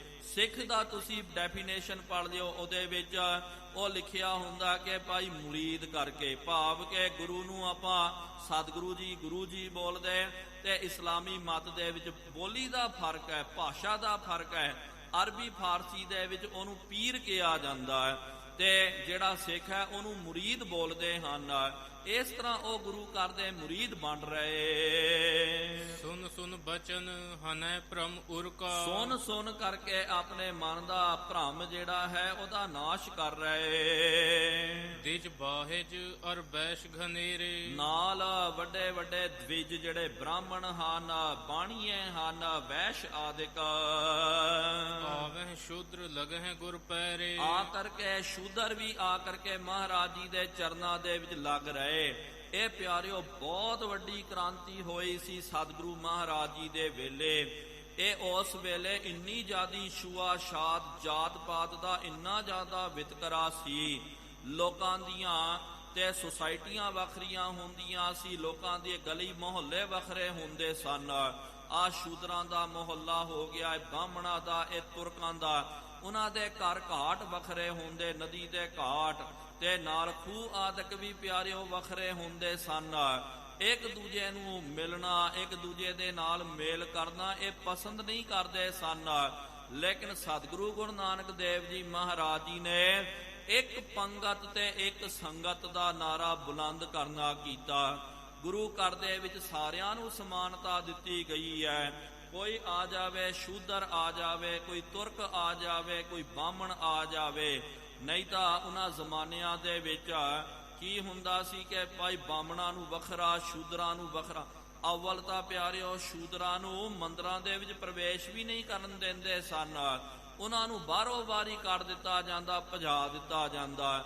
ਲੇਕਿਨ ਇਹ ਗੁਰੂ ਘਰ ਹੈ, ਸਤਿਗੁਰੂ ਮਹਾਰਾਜ ਜੀ ਨੇ ਜਾਤ ਦਾ ਭਰਮ ਜਿਹੜਾ ਹੈ, ਜਾਤ ਕਾ ਗਰਬ ਨਾ ਕਰਿਓ ਕੋਈ, ਬ੍ਰਹਮ ਪਿੰਦੈ ਤੇ ਓਪਤ ਹੋਈ। ਜਾਤ ਕਾ ਗਰਬ ਨਾ ਕਰ ਮੂਰਖ ਗਾਵਾਰਾ, ਇਸ ਗਰਬ ਤੇ ਚਾਲੈ ਬਹੁਤ ਵਿਕਾਰਾ।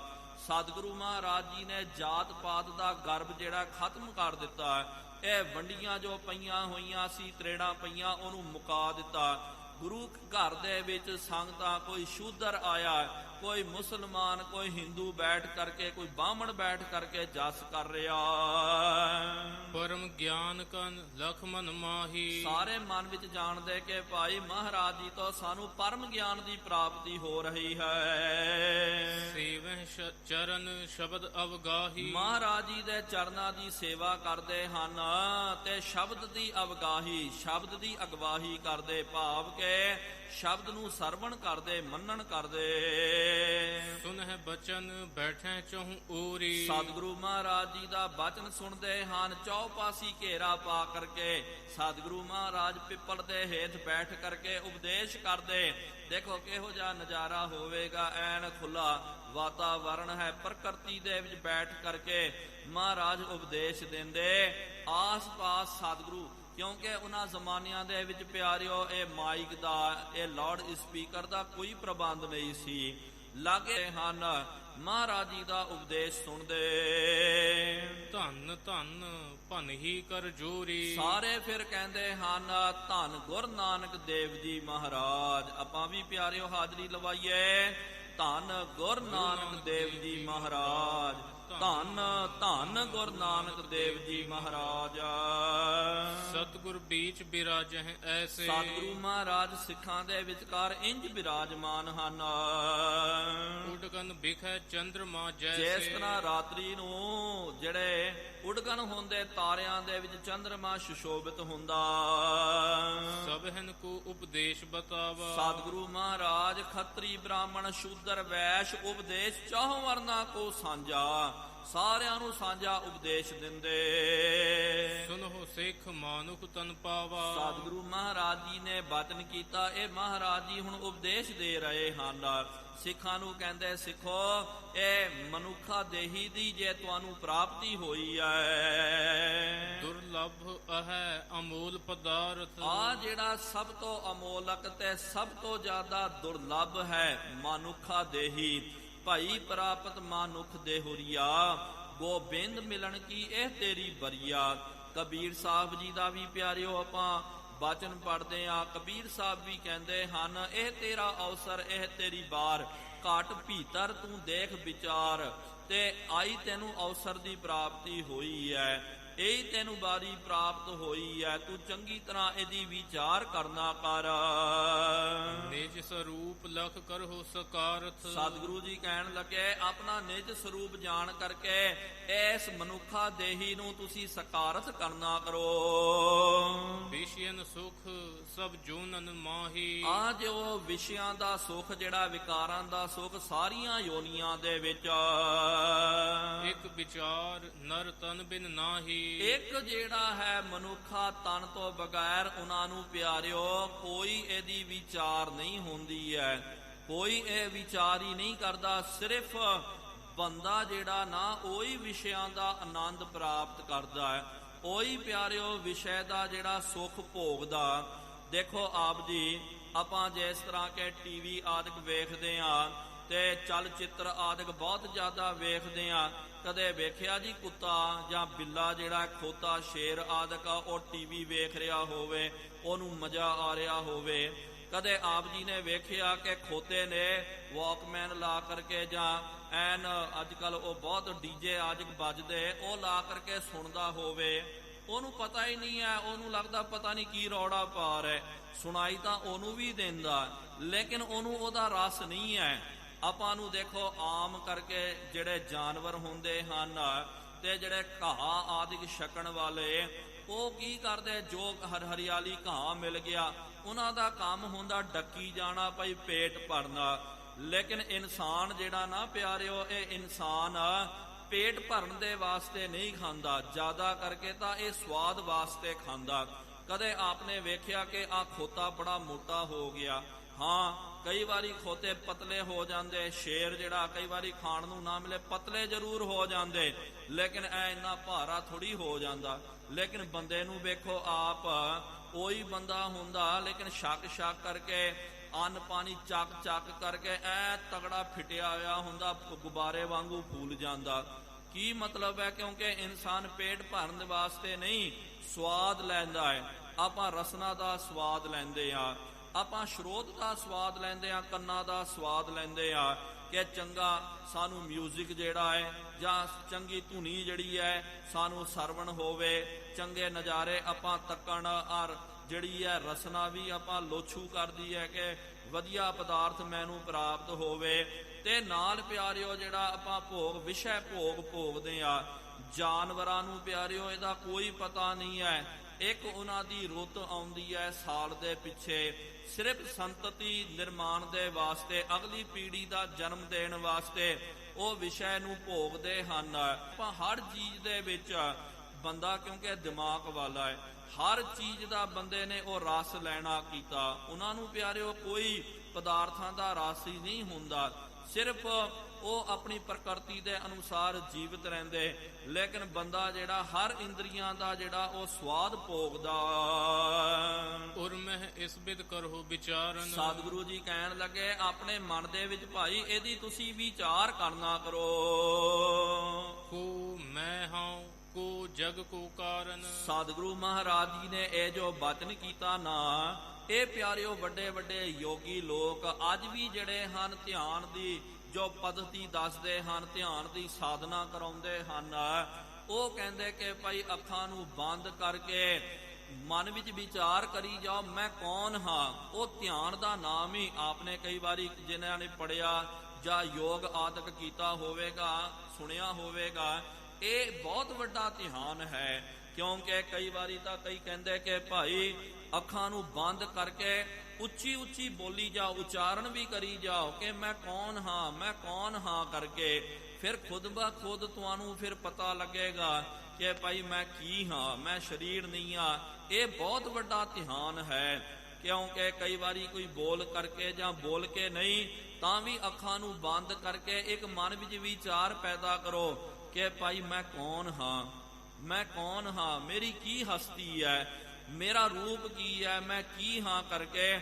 ਜਦੋਂ ਇਹ ਪ੍ਰਸ਼ਨ ਆਪਾਂ ਅੱਖ ਬੰਦ ਕਰਕੇ ਨਾਲ ਵੇਖੀ ਜਾਵਾਂਗੇ, ਨਾਲ ਪ੍ਰਸ਼ਨ ਕਰੀ ਜਾਵਾਂਗੇ, ਤੇ ਕਰਦੇ ਕਰਦੇ ਪਿਆਰਿਓ ਇੱਕ ਦਿਨ ਉਹ ਮੈਂ ਕੌਣ ਹਾਂ, ਉਹ ਮੈਂ ਦੇ ਦਰਸ਼ਨ ਹੋ ਜਾਂਦੇ ਹਨ। ਇਹ ਵੀ ਇੱਕ ਧਿਆਨ ਦੀ ਜਿਹੜੀ ਹੈ ਪद्धਤੀ ਹੈ। ਤੇ ਨਾਲ ਕੋ ਜਗ ਕੋ ਕਾਰਨ, ਇਹ ਜਗਤ ਦਾ ਕਾਰਨ ਕੀ ਹੈ, ਇਹ ਜਗ ਜਿਹੜਾ ਕਿਉਂ ਬਣਿਆ, ਕਿਸ ਤਰ੍ਹਾਂ ਬਣਿਆ ਹੈ, ਬਹੁਤ ਵੱਡਾ ਪਿਆਰਿਓ ਇਹ ਜਿਹੜਾ ਹੈ। ਕਿਉਂਕਿ ਆਪਾਂ ਨੂੰ ਤਾਂ ਪਤਾ ਹੀ ਨਹੀਂ ਹੁੰਦਾ ਇੰਨਾ ਵੱਡਾ ਜਗਤ, ਕਦੇ ਇਹ ਪ੍ਰਸ਼ਨ ਵੀ ਕੋਈ ਕਰਦਾ ਨਾ ਜੀ ਸੰਸਾਰ ਕਿਸ ਤਰ੍ਹਾਂ ਬਣਿਆ, ਮੈਂ ਕੀ ਆ। ਆਮ ਕਹਿ ਦਿੰਦੇ ਚੱਲ ਭਾਈ ਚੁੱਪ ਕਰ ਜਾ, ਐਵੇਂ ਗੱਪਾਂ ਕਿਉਂ ਮਾਰਦਾ, ਚੱਲ ਦੂਜਾ ਕੰਮ ਨਹੀਂ ਹੈ ਤੈਨੂੰ, ਕੋਈ ਦੂਜਾ ਕੰਮ ਕਰ, ਖੇਤੀਬਾੜੀ ਕਰ, ਆਪਣਾ ਬਿਜ਼ਨਸ ਆਦਿ ਕਰਨਾ ਕਰ। ਇਹਨਾਂ ਗੱਲਾਂ ਦੇ ਵਿੱਚ ਕੁਛ ਨਹੀਂ ਰੱਖਿਆ। ਨਹੀਂ ਪਿਆਰਿਓ, ਇਹ ਸਾਧਨਾ ਦੀਆਂ ਗੱਲਾਂ ਹਨ। ਕਦੇ ਅੱਖਾਂ ਬੰਦ ਕਰਕੇ ਇਹ ਵਿਚਾਰ ਕਰਨਾ ਕਰੋ। ਮਹਾਰਾਜ ਕਹਿੰਦੇ ਮੈਂ ਕੌਣ ਹਾਂ, ਮੇਰੀ ਕੀ ਹਸਤੀ ਹੈ, ਸੰਸਾਰ ਨੂੰ ਕਿਹਨੇ ਪੈਦਾ ਕਰਨਾ ਕੀਤਾ। ਨਿਰਣੈ ਸਤਿ ਅਸਤਿ ਕਰੀਜੈ। ਫਿਰ ਸੱਤ ਤੇ ਅਸਤ ਦੇ ਵਿੱਚ ਨਿਰਣਾ ਕਰਨਾ ਚਾਹੀਦਾ, ਸੱਤ ਕੀ ਹੈ ਤੇ ਝੂਠ ਕੀ ਹੈ। ਤਜਹੁ ਅਸਤਿ ਸਤਿ ਗਹਿ ਲੀਜੈ। ਜਦੋਂ ਪਤਾ ਚੱਲ ਜਾਵੇ ਕਿ ਭਾਈ ਇਹ ਅਸਤ ਹੈ, ਉਹਦਾ ਤਿਆਗ ਕਰ ਦੇਣਾ, ਜਿਹੜਾ ਸੱਚ ਹੈ ਉਹਨੂੰ ਗ੍ਰਹਿਣ ਕਰ ਲੈਣਾ। ਦੇਹਾਦਿਕ ਪਰਪੰਚ ਪਸਾਰਾ। ਆ ਦੇਹ ਆਦਿਕ ਜਿੰਨਾ ਵੀ ਇਹ ਪਰਪੰਚ ਦਾ ਪਸਾਰਾ ਹੈ। ਲਖੋ ਅਸਤ ਸਤ ਆਧਾਰਾ। ਇਹ ਅਸਤਿ ਹੈ, ਭਾਵ ਕਿ ਇਹ ਬਾਰੀ ਜੋ ਵੀ ਨਜ਼ਰ ਆ ਰਿਹਾ ਨਾ, ਇਹ ਤਾਂ ਅਸਤਿ ਹੈ, ਇਹ ਮਰਨ ਧਰਮ ਹੈ, ਇਹ ਝੂਠਾ ਹੈ। ਲੇਕਿਨ ਜਿਸ ਦੇ ਆਸਰੇ ਦੇ ਉੱਤੇ ਇਹ ਅਸਤ ਟਿਕਿਆ ਹੋਇਆ ਉਹ ਸੱਚ ਹੈ। ਭਾਵ ਕਿ ਸਤਿਗੁਰੂ ਮਹਾਰਾਜ ਜੀ ਨੇ ਇਹ ਬਚਨ ਕੀਤਾ। ਕਿਉਂਕਿ ਕਈ ਵਾਰੀ ਇੱਕੋ ਜਿਹੇ ਸ਼ਬਦ ਜਦੋਂ ਇੱਕ ਸਾਥ ਆ ਜਾਂਦੇ ਤਾਂ ਮਨ ਵਿੱਚ ਪਿਆਰਿਓ ਬਹੁਤ ਜ਼ਿਆਦਾ ਦੁਬਿਧਾ ਪੈਦਾ ਹੋ ਜਾਂਦੀ ਹੈ। ਅਸਲ ਦੇ ਵਿੱਚ ਗੁਰਬਾਣੀ ਦੇ ਜੋ ਮਹਾਂਪੁਰਖ ਦੱਸਦੇ ਹਨ, ਜਿਨ੍ਹਾਂ ਨੇ ਸੱਚ ਪਿਆਰਿਓ ਭੇਜ ਕਰਕੇ ਗੁਰਬਾਣੀ ਦੀ ਵਿਆਖਿਆ ਕਰਨੀ ਕੀਤੀ, ਉਹ ਦੱਸਦੇ ਹਰ ਕੋਈ ਸ਼ਬਦ ਜਿਹੜਾ ਹੈ ਉਹ ਕਿਸ ਪਰਪੇਖ ਦੇ ਵਿੱਚ ਮਹਾਰਾਜ ਜੀ ਨੇ ਉਚਾਰਨ ਕਰਨਾ ਕੀਤਾ, ਉਹ ਰਮਜ ਨੂੰ ਸਾਨੂੰ ਸਮਝਣਾ ਚਾਹੀਦਾ, ਤਾਂ ਜਾ ਕਰਕੇ ਪਤਾ ਚੱਲੇਗਾ। ਜੇ ਆਪਾਂ ਨਹੀਂ ਸਮਝਾਂਗੇ, ਸਿਰਫ ਸ਼ਬਦਾਂ ਦੇ ਅਰਥ ਕਰਾਂਗੇ, ਤੇ ਫਿਰ ਪਿਆਰਿਓ ਅਰਥ ਜਿਹੜੇ ਉਹ ਕਦੇ ਵੀ ਨਹੀਂ ਬਣ ਸਕਦੇ। ਕਦੇ ਸਤਿਗੁਰੂ ਮਹਾਰਾਜ ਜੀ ਨੇ ਇੱਕ ਸ਼ਬਦ ਦੀ, ਇੱਕ ਚੀਜ਼ ਦੀ ਬੜੀ ਉਸਤਤੀ ਕੀਤੀ, ਕਦੇ ਮਹਾਰਾਜ ਜੀ ਨੇ ਨਾਲ ਹੀ ਉਹਦੀ ਨਿਖੇਧੀ ਕਰ ਦਿੱਤੀ ਹੈ, ਉਹਦੀ ਨਿੰਦਿਆ ਕਰ ਦਿੱਤੀ।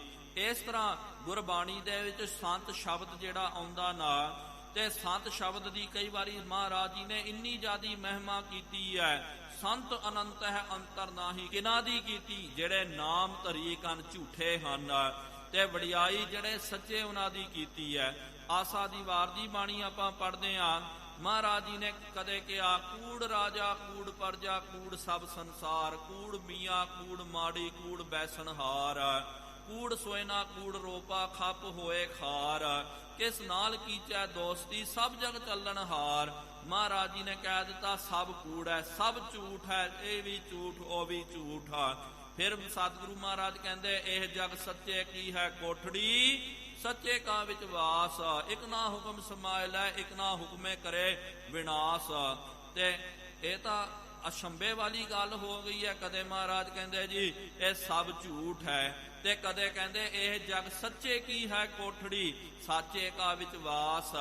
ਤੇ ਪਿਆਰੇ ਹੋ, ਇੱਥੇ ਸਮਝਣ ਦੀ ਲੋੜ ਹੈ। ਇਹ ਬਾਰੀ ਜਿਹੜਾ ਇੱਥੇ ਮਹਾਰਾਜ ਜੀ ਨੇ ਕਿਹਾ ਨਾ, ਬਾਰੀ ਜਿੰਨਾ ਵੀ ਖਿਲਾਰਾ ਹੈ ਪਰਪੰਚ ਜਿਹੜਾ, ਕੂੜ ਮੀਆਂ ਕੂੜ ਬੀਬੀ ਖੱਪ ਹੋਏ ਖਾਰ, ਇਹ ਮੀਆਂ ਬੀਬੀ ਹੈ, ਭਾਵ ਕੇ ਸੰਸਾਰੀ ਜਿੰਨੇ ਵੀ ਰਿਸ਼ਤੇ ਨਾਤੇ ਬਾਹਰ ਜੋ ਵੀ ਨਜ਼ਰ ਆ ਰਿਹਾ ਇਹ ਝੂਠਾ ਹੈ। ਤੇ ਸੱਚੇ ਦੀ ਕੋਠੜੀ ਕਿਉਂ ਹੈ? ਸੱਚੇ ਕਾ ਵਿੱਚ ਵਾਸ, ਅੰਦਰ ਜਿਹੜਾ ਸੱਚ ਦਾ ਵਾਸਾ ਹੈ, ਸੱਚ ਦੇ ਆਸਰੇ ਦੇ ਉੱਤੇ ਟਿਕਿਆ ਹੋਇਆ। ਝੂਠ ਦਾ ਤਿਆਗ ਕਰ ਲੈਣਾ ਤੇ ਸੱਚ ਦੇ ਗ੍ਰਾਹੀ ਬਣ ਜਾਣਾ। ਸਾਚੀ ਹੋਤ ਜੇਵਰੀ ਜੈਸੇ, ਜਿਸ ਤਰ੍ਹਾਂ ਕਿ ਉਹ ਜੇਵਰੀ ਰੱਸੀ ਜਿਹੜੀ ਹੈ ਸੱਚੀ ਹੋ ਜਾਂਦੀ ਹੈ। ਅਹੇ ਅਧੇ ਝੂਠੋ ਲਖ ਤੈਸੇ, ਲੇਕਿਨ ਉਹਦਾ ਅਧੇ ਜਿਹੜਾ ਹੈ, ਉਹਦੇ ਉੱਤੇ ਆਪਾਂ ਨੇ ਜੋ ਆਰੋਪਣ ਕਰਨਾ ਕੀਤਾ ਉਹ ਝੂਠਾ। ਜਿਸ ਤਰ੍ਹਾਂ ਕਿ ਰੱਸੀ ਤਾਂ ਸੱਚ ਹੈ, ਲੇਕਿਨ ਅੰਧੇਰੇ ਦੇ ਵਿੱਚ ਤੁਹਾਡਾ ਪੈਰ ਪੈ ਗਿਆ, ਬੰਦੇ ਨੂੰ ਭੁਲੇਖਾ ਲੱਗ ਗਿਆ ਕਿ ਨਹੀਂ ਜੀ ਇਹ ਤਾਂ ਸੱਪ ਹੈ, ਸੱਪ। ਮਹਾਰਾਜ ਨੇ ਕਿਹਾ ਸੱਪ ਝੂਠਾ ਹੈ, ਲੇਕਿਨ ਰੱਸਾ ਤਾਂ ਸੱਚ ਹੈ। ਰੱਸਾ ਤਾਂ ਉੱਥੇ ਹੈ, ਰੱਸਾ ਹੈ। ਅਗਿਆਨਤਾ ਕਰਕੇ ਰੱਸਾ ਜਿਹੜਾ ਸੱਪ ਕਰਕੇ ਪਾਸਿਆ, ਸੱਪ ਝੂਠ ਹੈ, ਲੇਕਿਨ ਰੱਸਾ ਜਿਹੜਾ ਹੈ ਉਹਨੂੰ ਆਪਾਂ ਝੂਠ ਨਹੀਂ ਬੋਲ ਸਕਦੇ ਆ। ਇਸ ਤਰ੍ਹਾਂ ਜੋ ਆਪਾਂ ਨੇ ਸੰਸਾਰ ਦੇ ਵਿੱਚ ਆਰੋਪਣ ਕਰਨਾ ਕੀਤਾ ਉਹ ਤਾਂ ਝੂਠ ਹੈ, ਲੇਕਿਨ ਜਿਹਦੇ ਉੱਤੇ ਆਪਾਂ ਆਰੋਪਣ ਕਰਦੇ ਆ ਉਹ ਤਾਂ ਸੱਚ ਜ਼ਰੂਰ ਹੈ। ਹੰਤਾ ਮਮਤਾ ਇਉਂ ਲਖ ਤਿਆਗ ਹੋ, ਇਸ ਤਰ੍ਹਾਂ ਵੇਖ ਕਰਕੇ ਮਨ ਦੀ ਹੰਤਾ ਮਮਤਾ ਉਹਦਾ ਤਿਆਗ ਕਰ ਦੇਣਾ। ਨਿਜ ਸਰੂਪ ਸਨਮੁਖ ਅਨੁਰਾਗ, ਆਪਣਾ ਨਿਜ ਸਰੂਪ ਦੇ ਸਨਮੁਖ ਹੋ ਕਰਕੇ ਉਹਦੇ ਨਾਲ ਅਨੁਰਾਗ ਕਰਨਾ ਕਰੋ। ਬ੍ਰਹਮਾ ਵਰਤ ਤੇ ਨਿਕਸ ਉਤੰਗਾ, ਸਤਿਗੁਰੂ ਸੱਚੇ ਪਾਤਸ਼ਾਹ ਜੀ ਮਹਾਰਾਜ ਜੀ ਕਹਿੰਦੇ ਹਨ, ਤੇ ਇਹ ਘੁੰਮਣ ਘੇਰੀ ਜਿਹੜੀ ਹੈ, ਘੁੰਮਣ ਘੇਰੀ ਦੇ ਵਿੱਚ ਪਿਆਰਿਓ ਜਿਹੜਾ ਵੀ ਫਸ ਜਾਂਦਾ ਨਾ, ਜੇ ਉਹਦੇ ਵਿੱਚ ਜਿਹੜਾ ਪੈ ਜਾਵੇ ਉਹ ਫਿਰ ਬਾਹਰ ਨਹੀਂ ਨਿਕਲ ਸਕਦਾ। ਕਈ ਵਾਰੀ ਪਾਣੀ ਦੇ ਵਿੱਚ ਘੁੰਮਣ ਘੇਰੀ ਬਣ ਜਾਂਦੀ ਹੈ, ਜਿਹਨੂੰ ਆਪਾਂ ਅਕਸਰ ਭੌਰਾ ਬੋਲਦੇ ਹਾਂ ਜੀ, ਇੱਥੇ ਭੌਰੇ ਉੱਠਦੇ ਹਨ। ਭੌਰਾ ਕਈਆਂ ਨੂੰ ਲੱਗਦਾ ਜੀ ਪਤਾ ਨਹੀਂ ਇੱਥੇ ਕੀ ਹੈ। ਇਹ ਪਾਣੀ ਦਾ ਪਿਆਰਿਓ ਵੇਗ ਹੁੰਦਾ, ਜਦੋਂ ਇੱਕ ਪਾਸੇ ਭਾਵ ਕਿ ਜਿੱਥੇ ਨਦੀ ਦਰਿਆ ਚੌੜੀ ਹੋ ਕਰਕੇ ਇੱਕਦਮ ਸੌੜੀ ਹੋ ਜਾਂਦੀ ਹੈ, ਛੋਟਾ ਆਕਾਰ ਹੋ ਜਾਂਦਾ, ਤੇ ਪਾਣੀ ਤੇਜ਼ੀ ਦੇ ਨਾਲ ਜਦੋਂ ਇਹ ਹੁੰਦਾ, ਉੱਥੇ ਫਿਰ ਪਿਆਰਿਓ ਕਿਸੇ ਚੀਜ਼ ਨੂੰ ਟਕਰਾ ਕਰਕੇ ਘੁੰਮਣ ਘੇਰੀ ਬਣ ਜਾਂਦੀ ਹੈ ਪਾਣੀ ਦੇ ਵਿੱਚ। ਸਿਆਣੇ ਕਹਿੰਦੇ ਆ ਘੁੰਮਣ ਘੇਰੀ ਦੇ ਵਿੱਚ ਜਿਹੜਾ ਵੀ ਬੰਦਾ ਪੈ ਜਾਵੇ ਤੇ ਉਹ ਫਿਰ ਕੀ ਕਰਦਾ, ਘੁੰਮਣ ਘੇਰੀ ਉਹਨੂੰ ਘੁਮਾ ਕਰਕੇ ਡੋਬ ਕੇ ਰੱਖ ਦਿੰਦੀ ਹੈ, ਚੰਗੇ ਚੰਗੇ ਚੀਜ਼ਾਂ ਨੂੰ ਗਰਕ ਕਰ ਜਾਂਦੀ। ਲੇਕਿਨ ਇਹ ਘੁੰਮਣ ਘੇਰੀ ਤੋਂ ਜਿਹੜਾ ਉੱਤੇ ਉੱਠ ਜਾਂਦਾ ਉਹਦੇ ਉੱਤੇ ਫਿਰ ਇਹ ਕੋਈ ਨੁਕਸਾਨ ਨਹੀਂ ਕਰਦੀ ਹੈ। ਇਸ ਤਰ੍ਹਾਂ ਹੀ ਸੰਸਾਰ ਘੁੰਮਣ ਘੇਰੀ ਹੈ, ਇਹਦੇ ਵਿਚਕਾਰ ਜਿਹੜਾ ਪੈ ਜਾਵੇ ਉਹਨੇ ਇਹਦੇ ਵਿੱਚ ਹੀ ਉਲਝ ਕੇ ਰਹਿ ਜਾਣਾ। ਜਿਹੜਾ ਇਹਦੇ ਤੋਂ ਤਾਂ ਉੱਠ ਜਾਂਦਾ ਉਹ ਇਹਦੇ ਤੋਂ ਮੁਕਤ ਹੋ ਜਾਂਦਾ। ਜਨਮ ਸਫਲ ਕਰ ਮਿਲ ਸਤ ਸੰਗਾ, ਤੇ ਸਤਿਗੁਰੂ ਜੀ ਕਹਿਣ ਲੱਗੇ ਸਤ ਸੰਗਤ ਦੇ ਵਿੱਚ ਆ ਕਰਕੇ ਆਪਣਾ ਜਨਮ ਜਿਹੜਾ ਸਫਲ ਕਰਨਾ ਕਰੋ। ਬਿਨ ਵਿਚਾਰ ਨਰ ਦੇਹ ਅਕਾਰਤ, ਆ ਜੋ ਦੇਹੀ ਜਿਹੜੀ ਹੈ ਸਤਿਗੁਰੂ ਮਹਾਰਾਜ ਜੀ ਨੇ ਗੁਰਬਾਣੀ ਦੇ ਵਿੱਚ ਵੀ ਬਚਨ ਕਰਨਾ ਕੀਤਾ, ਦੁਰਲਭ ਦੇਹ ਪੁੰਨ ਫਲ ਪਾਇਓ ਬਿਰਥਾ ਜਾਤ ਆ ਵਿਵੇਕੈ। ਇਹ ਦੁਰਲਭ ਦੇਹੀ ਜਿਹੜੀ ਹੈ ਚੰਗੇ ਫਲਾਂ ਕਰਕੇ ਇਹਦੀ ਪ੍ਰਾਪਤੀ ਹੁੰਦੀ ਹੈ, ਬਿਰਥਾ ਜਾਤ ਆ ਵਿਵੇਕੈ। ਅਗਿਆਨ ਦੇ ਵਸ ਹੋ ਕਰਕੇ ਇਹ ਮਨੁੱਖਾ ਦੇ ਇਹਨਾਂ ਨੇ ਪਰਮਾਰਥ ਦੀ ਪ੍ਰਾਪਤੀ ਨਹੀਂ ਕੀਤੀ ਹੈ। ਨਿਫਲ ਹੋਤ ਦੁਖ ਕੋ ਅਧਿਕਾਰੀ, ਉਹਨਾਂ ਦੀ ਦੇਹੀ ਜਿਹੜੀ ਹੈ ਨਿਫਲ ਹੋ ਜਾਂਦੀ ਹੈ, ਉਹ ਦੁੱਖਾਂ ਦੇ ਅਧਿਕਾਰੀ ਬਣ ਜਾਂਦੇ ਹਨ। ਤੀਨ ਅਵਸਥਾ ਰਹੇ ਅਵਿਚਾਰੀ, ਆ ਜੋ ਤਿੰਨ ਅਵਸਥਾਵਾਂ ਹਨ ਸਰੀਰ ਦੀਆਂ, ਬਾਲ, ਜਵਾਨੀ ਔਰ ਬਿਰਧ ਫੁਨ, ਤੀਨ ਅਵਸਥਾ ਜਾਨ। ਨਿਕਸਤ ਜੋਨ ਅਧਿਕ ਦੁਖ ਪਾਵਾ, ਜਦੋਂ ਸਤਿਗੁਰੂ ਮਹਾਰਾਜ ਜੀ ਨੇ ਹੁਣ ਇਹਨਾਂ ਤਿੰਨ ਅਵਸਥਾ ਦੇ ਬਾਬਤ ਮਹਾਰਾਜ ਜੀ ਨੇ ਦੱਸਣਾ ਕੀਤਾ ਕਿ ਇਹ ਪਿਆਰਿਓ ਬਲ ਤੋਂ ਵਿਹੀਨ ਹੁੰਦਾ ਹੈ, ਬਹੁਤ ਜ਼ਿਆਦਾ ਜਿਹੜਾ ਬਲ ਤੋਂ ਇਹ ਵਿਹੀਣਾ ਹੁੰਦਾ, ਕੋਈ ਇਹਦੀ ਸ਼ਕਤੀ ਨਹੀਂ ਹੁੰਦੀ ਹੈ। ਸਿਆਣੇ ਦੱਸਦੇ ਹਨ ਜੇ ਆਪ ਵੀ ਵੇਖੋ ਪੜਚੋਲਣਾ ਕਰਨਾ ਕਰੋ, ਸਭ ਤੋਂ ਜ਼ਿਆਦਾ ਅਸਾਹ ਜਿਹੜਾ ਹੈ ਉਹ ਮਨੁੱਖਾਂ ਦਾ ਬੱਚਾ ਹੁੰਦਾ।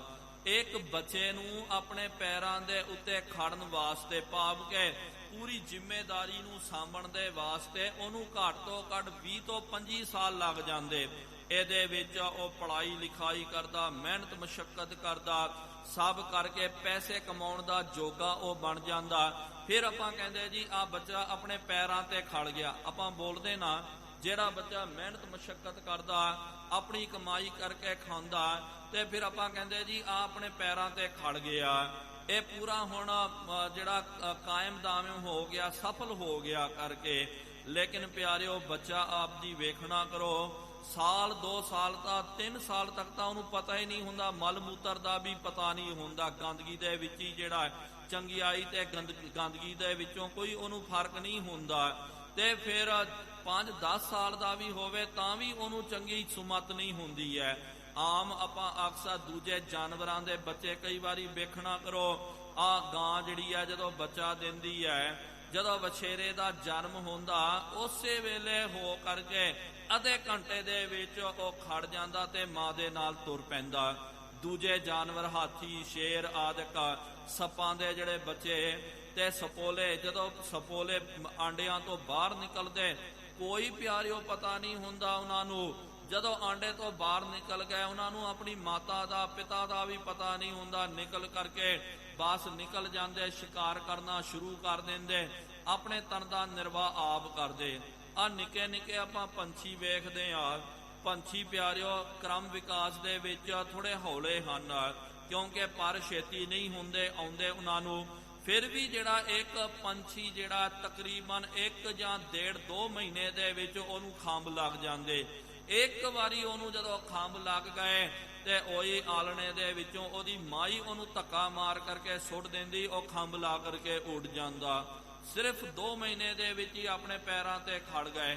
ਲੇਕਿਨ ਇੱਕ ਬੱਚਾ ਜਿਹੜਾ ਹੈ ਮਨੁੱਖਾਂ ਦਾ, ਉਹਨੂੰ ਤਕਰੀਬਨ 20 ਤੋਂ 25 ਸਾਲ ਲੱਗ ਜਾਂਦੇ ਹਨ ਆਪਣੇ ਪੈਰਾਂ ਦੇ ਉੱਤੇ ਖੜਨ ਵਾਸਤੇ। ਬਲ ਵਿਹੀਨ, ਮੂਰਖਤਾ ਭਾਰੀ। ਤੇ ਬੱਚਾ ਜਿਹੜਾ ਪਿਆਰਿਓ ਆਮ ਦੂਜੇ ਜਾਨਵਰਾਂ ਦੇ ਬੱਚੇ ਉਹ ਬੜੇ ਸਿਆਣੇ ਹੁੰਦੇ, ਉਹਨਾਂ ਨੂੰ ਬਚਪਨ ਦੇ ਵਿੱਚ ਹੀ ਪਿਆਰਿਓ ਖਤਰੇ ਦਾ ਬੜਾ ਮਹਿਸੂਸ ਹੋ ਜਾਂਦਾ ਕਿ ਕੀ ਖਤਰਾ ਹੈ। ਕੋਈ ਉਹਨਾਂ ਨੂੰ ਦੱਸਦਾ ਨਹੀਂ, ਫਿਰ ਵੀ ਉਹਨਾਂ ਨੂੰ ਪਤਾ ਚੱਲ ਜਾਂਦਾ ਇਹ ਖਤਰਾ, ਖਤਰੇ ਪਾਸੇ ਨਹੀਂ ਜਾਂਦੇ। ਲੇਕਿਨ ਮਨੁੱਖਾਂ ਦਾ ਬੱਚਾ, ਉਹਨੂੰ ਖਤਰੇ ਦਾ ਵੀ ਪਤਾ ਨਹੀਂ ਹੁੰਦਾ, ਉਹ ਮੂਰਖ ਹੁੰਦਾ ਹੈ। ਗ੍ਰਹਿ ਕ੍ਰਿਤ ਕਰਤ ਗੇਰ ਮਹਤਾਰੀ, ਮਾਂ ਕੀ ਕਰਦੀ ਹੈ ਕਿਉਂਕਿ ਮਾਂ ਨੂੰ ਕਈ ਕੰਮ ਹੁੰਦੇ ਹਨ, ਬੱਚੇ ਨੂੰ ਇੱਕ ਪਾਸੇ ਰੱਖ ਕਰਕੇ ਉਹ ਆਪਣੇ ਕੰਮਾਂ ਦੇ ਵਿੱਚ ਲੱਗ ਜਾਂਦੀ।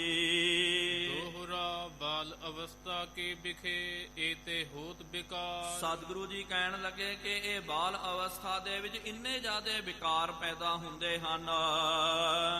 ਪ੍ਰਾਂਤ ਜਲਨਤਾ ਚਪਲਤਾ ਇੱਛ ਦੀਨਤਾ ਧਾਰ, ਇਹ ਕੀ ਵਿਕਾਰ ਲੱਗਦੇ ਹਨ। ਇੱਕ ਤਾਂ ਬੱਚੇ ਨੂੰ ਭ੍ਰਾਂਤੀ ਹੁੰਦੀ ਹੈ, ਭਾਵ ਕਿ ਉਹਨੂੰ ਪਤਾ ਹੀ ਨਹੀਂ ਲੱਗ ਜਾਂਦਾ ਕਈ ਵਾਰੀ ਇੰਨਾ ਭ੍ਰਮ ਪੈ ਜਾਂਦਾ, ਇੰਨੀ ਭ੍ਰਾਂਤੀ ਪੈਦਾ ਹੋ ਜਾਂਦੀ ਹੈ।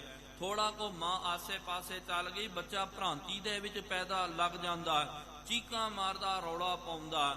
ਕਈ ਵਾਰੀ ਆਪਣੇ ਦੁਸ਼ਮਣਾਂ ਦਾ ਵੀ ਉਹਨੂੰ ਪਤਾ ਨਹੀਂ ਲੱਗਦਾ। ਕਈ ਵਾਰੀ ਆਪਾਂ ਵੇਖਦੇ ਹਾਂ ਕਿ ਆਪਣੇ ਤੇ ਪਰਾਏ ਦੀ ਪਤਾ ਨਹੀਂ ਹੈ, ਸੋਝੀ ਨਹੀਂ ਹੈ, ਭ੍ਰਾਂਤੀ ਹੁੰਦੀ ਹੈ। ਨਾਲ ਬੱਚੇ ਨੂੰ ਜਲਣਤਾ ਵੀ ਬਹੁਤ ਜ਼ਿਆਦੀ ਹੁੰਦੀ ਹੈ। ਬੱਚਾ ਜਿਹੜਾ ਹੈ, ਜਦੋਂ ਮਾਪਿਓ ਉਹਦੀ ਗੱਲ ਨਹੀਂ ਮੰਨਦੇ ਹਨ, ਕੋਈ ਖਿਲੌਣਾ ਨਹੀਂ ਦਿਲਾਉਂਦੇ, ਬੱਚਾ ਜਲਦਾ ਵੀ ਬੜਾ। ਨਾਲ ਚਪਲਤਾ ਵੀ ਬੜੀ, ਚੰਚਲਤਾ ਬੜੀ ਹੁੰਦੀ ਹੈ। ਬੱਚੇ ਨੂੰ ਬੋਲੋ ਬੇਟਾ ਟਿਕ ਕੇ ਬੈਠ, ਬਸ ਬੱਚਾ ਕਦੇ ਟਿਕ ਕੇ ਬੈਠ ਹੀ ਨਹੀਂ ਸਕਦਾ। ਉਹ ਫਿਰ ਤਰ੍ਹਾਂ ਤਰ੍ਹਾਂ ਦੀ ਇੱਛਾ ਕਰਦਾ ਹੈ, ਘਰ ਵਾਲੇ ਨੂੰ ਮੈਨੂੰ ਆ ਚਾਹੀਦਾ ਜੀ, ਉਹ ਚਾਹੀਦਾ। ਚੱਲਦੇ ਚੱਲਦੇ ਬਾਜ਼ਾਰਾਂ ਦੇ ਵਿੱਚ ਲੰਘ ਜਾਓ, ਬੱਚਾ ਕਈ ਚੀਜ਼ਾਂ ਮੰਗ ਲੈਂਦਾ, ਆ ਵੀ ਲੈਣਾ, ਉਹ ਵੀ ਲੈਣਾ। ਇੱਛਾ ਵੀ ਹੁੰਦੀ ਹੈ ਤੇ ਨਾਲ ਦੀਨਤਾ ਹੁੰਦੀ ਹੈ, ਪਰਾਇਆਂ ਦੇ ਅਧੀਨ ਹੁੰਦਾ ਹੈ, ਮਾਤਾ ਪਿਤਾ ਪਰਿਵਾਰ ਦੇ ਅਧੀਨ ਹੁੰਦਾ। ਚੌਪਈ ਪ੍ਰਥਮ ਅਸ਼ਕਤ ਜਾਣੀਏ ਐਸੇ। ਸਤਿਗੁਰੂ ਜੀ ਕਹਿਣ ਲੱਗੇ ਸਭ ਤੋਂ ਪਹਿਲਾਂ ਕਿਹਾ ਸੀ ਨਾ ਕਿ ਬੱਚਾ ਅਸ਼ਕਤ ਹੈ, ਉਹ ਕਿਸ ਤਰ੍ਹਾਂ ਹੈ, ਉਹ ਆਪ ਜੀ ਸੁਣਨਾ ਕਰੋ। ਕਛੂ ਨ ਕ੍ਰਿਤ ਹੋਤ ਹੈ ਜੈਸੇ। ਬੱਚੇ ਤੋਂ ਆਪਣੀ ਕੋਈ ਕਿਰਤ ਨਹੀਂ ਹੁੰਦੀ ਹੈ, ਉਹਨੂੰ ਮਲ ਮੂਤਰ ਦਾ ਵੀ ਪਤਾ ਨਹੀਂ ਹੁੰਦਾ ਕਿ ਭਾਈ ਕੀ ਕਰਨਾ ਹੈ, ਤੇ ਪ੍ਰਸ਼ਾਦਾ ਛਕਣਾ ਉਹਦਾ ਵੀ ਪਤਾ ਨਹੀਂ ਹੁੰਦਾ। ਉਹਦੇ ਮਾਤਾ ਪਿਤਾ ਪਰਿਵਾਰ ਵਾਲੇ ਹੀ ਉਹਨੂੰ ਪ੍ਰਸ਼ਾਦਾ ਆਦਿਕ ਛਕਾਉਂਦੇ ਹਨ। ਕੋਈ ਕਿਰਤ ਉਹ ਤੋਂ ਨਹੀਂ ਹੁੰਦੀ ਹੈ। ਆਪਾਂ ਆਮ ਦੂਜੇ ਜਾਨਵਰਾਂ ਦੇ ਵਿੱਚ ਵੇਖੋ ਤੇ ਉਹ ਜਦੋਂ ਪਿਆਰਿਓ ਜੰਮ ਪਏ, ਉਹਨਾਂ ਨੂੰ ਪਤਾ ਹੁੰਦਾ ਵੀ ਦੁੱਧ ਚੁੰਗਣਾ, ਉਸ ਤੋਂ ਬਾਅਦ ਹਾਜਮਾ ਬਣ ਜਾਵੇ ਤੇ ਨਾਲ ਘਾਹ ਆਦਿਕ ਉਹ ਚਰ ਕੇ ਆਉਂਦੇ ਹਨ। ਲੇਕਿਨ ਮਨੁੱਖਾ ਬੱਚੇ ਨੂੰ ਕੋਈ ਪਤਾ ਨਹੀਂ ਹੁੰਦਾ।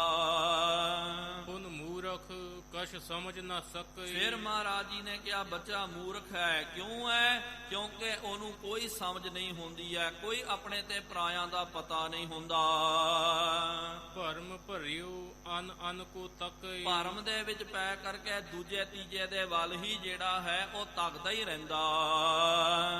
ਬਹੁਰ ਜਲੰਤਾ ਜੋ ਕੁਛ ਚਾਹੀ। ਨਾਲ ਹੁਣ ਜਲਨਤਾ ਵੀ ਬੱਚੇ ਦੇ ਮਨ ਦੇ ਵਿੱਚ ਬਹੁਤ ਜ਼ਿਆਦੀ ਹੁੰਦੀ ਹੈ। ਕਲਪੀ ਜਾਂਦਾ, ਰੋਈ ਜਾਂਦਾ, ਜਿੱਦ ਕਰੀ ਜਾਂਦਾ। ਕਈ ਵਾਰੀ ਤਾਂ ਬੱਚੇ ਪਿਆਰਿਓ ਆਪਨੇ ਵੇਖਿਆ ਹੋਵੇਗਾ ਕਿ ਕਈ ਵਾਰ ਹੁਣ ਤਾਂ ਬੱਚਿਆਂ ਨੂੰ ਚੰਦਰਮਾ ਵੀ ਜਿਹੜਾ ਦਿਖਾਉਣਾ ਪੈਂਦਾ, ਸਿਖਾਉਣਾ ਪੈਂਦਾ, ਬੇਟਾ ਆ ਚੰਦਰਮਾ, ਕਿਉਂਕਿ ਪਹਿਲੇ ਜ਼ਮਾਨੇ ਦੇ ਵਿੱਚ ਖੁੱਲੇ ਰਹਿੰਦੇ ਸਨ, ਪਤਾ ਚੱਲ ਜਾਂਦਾ।